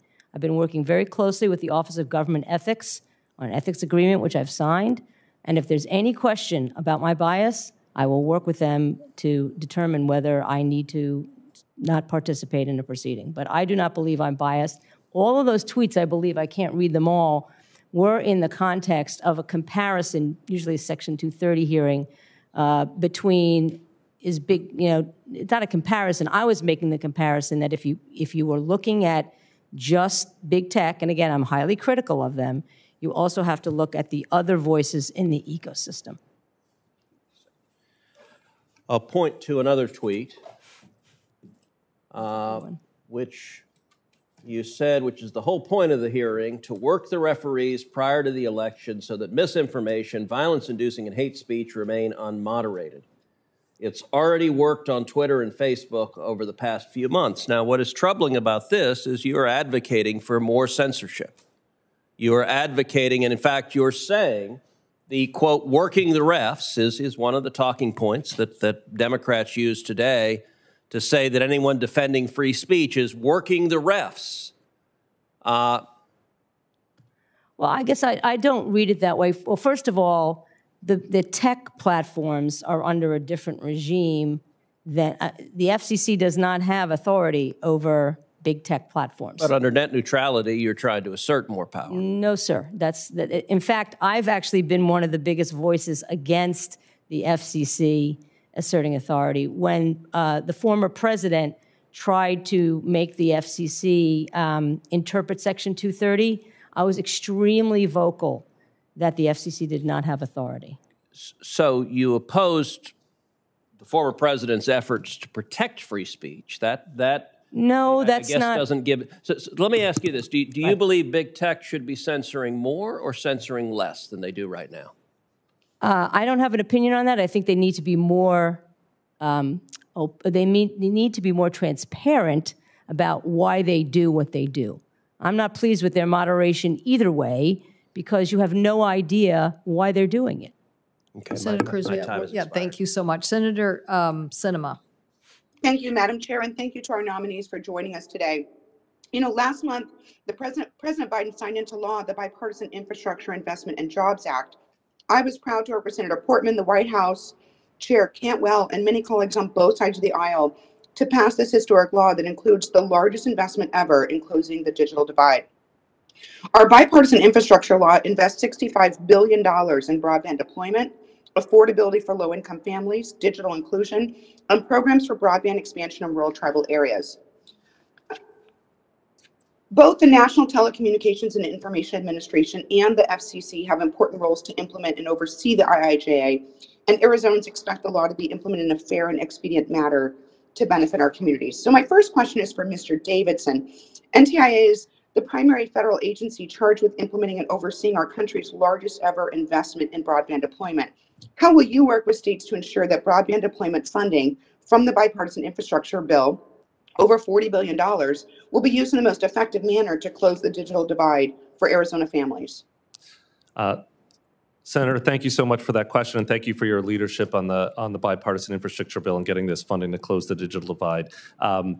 I would just say you rightly point out that states are the critical piece of how this bill has been structured. We won't succeed in our efforts to connect all Americans without them. I think one of the most important things that NTIA can do in this regard is to make sure that we're providing assistance. We've been given resources to do this, providing strong assistance to the states so they can stand up their broadband programs and be in a position to get the grant money from us and get it out efficiently, effectively, and wisely. And if confirmed, that will be my top priority. Thank you. And now turning to Ms. Son, net neutrality is a critical protection for both internet consumers and providers. But as you know, we've had decades of partisan disagreement about net neutrality, where the FCC changes the rules every administration, which is then followed by years of litigation. Meanwhile, consumers and providers have no certainty about the rules of the internet.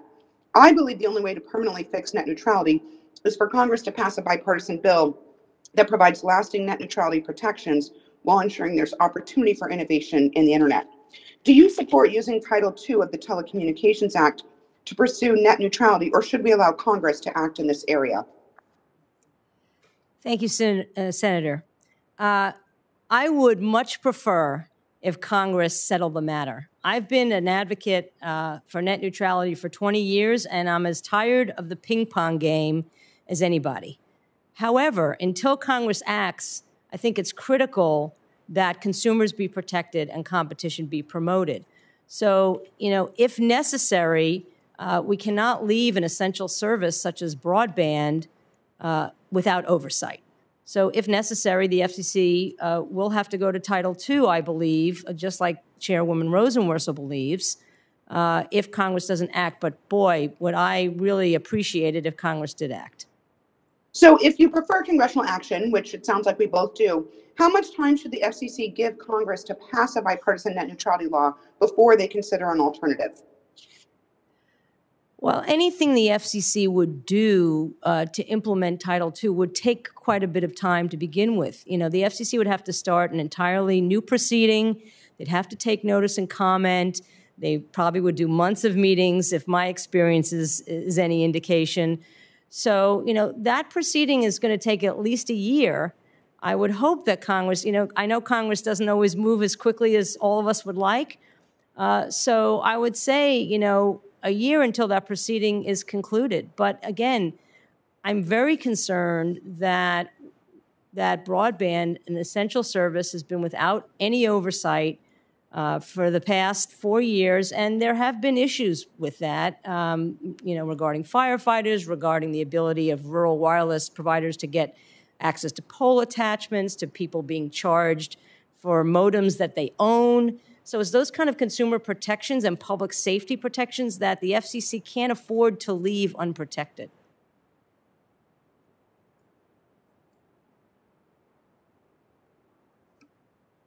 I think Senator Sinema, are you still there?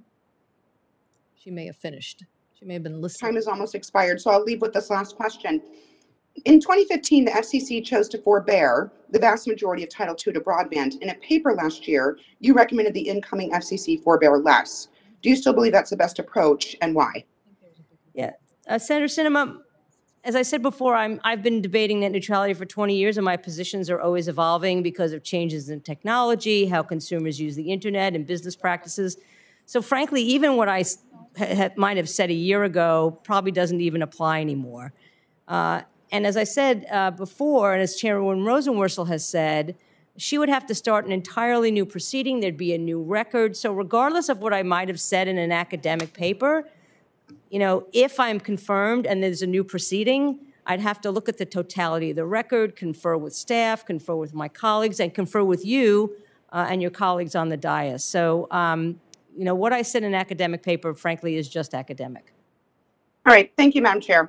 Thank you, Senator Sinema. Well, believe it or not, I think we're almost at the end here. So I really appreciate the patience of our witness, the patience of our members. I don't think we have any other members in the queue, but if you're out there and we just don't know, please let us know if you're trying to log on to ask questions. I wanted to, just for the record, Ms. Son, ask you a few things just to follow up on some of the questions that people had about local broadcasting. Your record shows you've long been opposed to media consolidation. And so obviously this is something that local broadcasters, and you've expressed your opinion here, that it is of concern to you that local broadcasters thrive and have the ability, which we're obviously trying to undertake and understand this, both influence of big tech on compensation and unfair practices, as well as move and keep local broadcast diversity while we're doing it. So do you support broadcasters' ability to be compensated for retransmission of their copyrighted television programming? Yes, in fact, I went to the Supreme Court twice in support of must-carry and retransmission consent and won both times. Okay. Will you commit to working with me and others to ensure FCC adopts policies that support local broadcasters? Absolutely. If confirmed, are there any policies that you would like the FTC to consider to help restore the health of local broadcasters? Yes, Senator. The 2018 quadrennial is still in place. Right now, the broadcast industry, there's almost no media ownership rules left. And I think, again, there has to be a proceeding and a record. But I do think we need to consider whether some of those ought to be restored. Thank you. Also, for all of the witnesses, Ms. Son, Mr. Davidson, Mr. Ahmad, Mr. Kolko, if confirmed, will you pledge to work collaboratively with this committee, provide thorough and timely responses to requests for information that we put together, and address important policy issues, and appear before the committee when requested? Yes. Absolutely. Yes. Great. Thank you. So that concludes our hearing. Thank you so much again for your willingness to serve. Thanks so much for your staying and answering all these questions from members. We had great participation from our committee today. I think just a few people didn't get a chance to get their questions in. So senators will have until Monday, December 6th at noon to submit questions for the committee record, and witnesses will have 1 week to respond to those questions. So thank you all very much. This concludes our hearing today.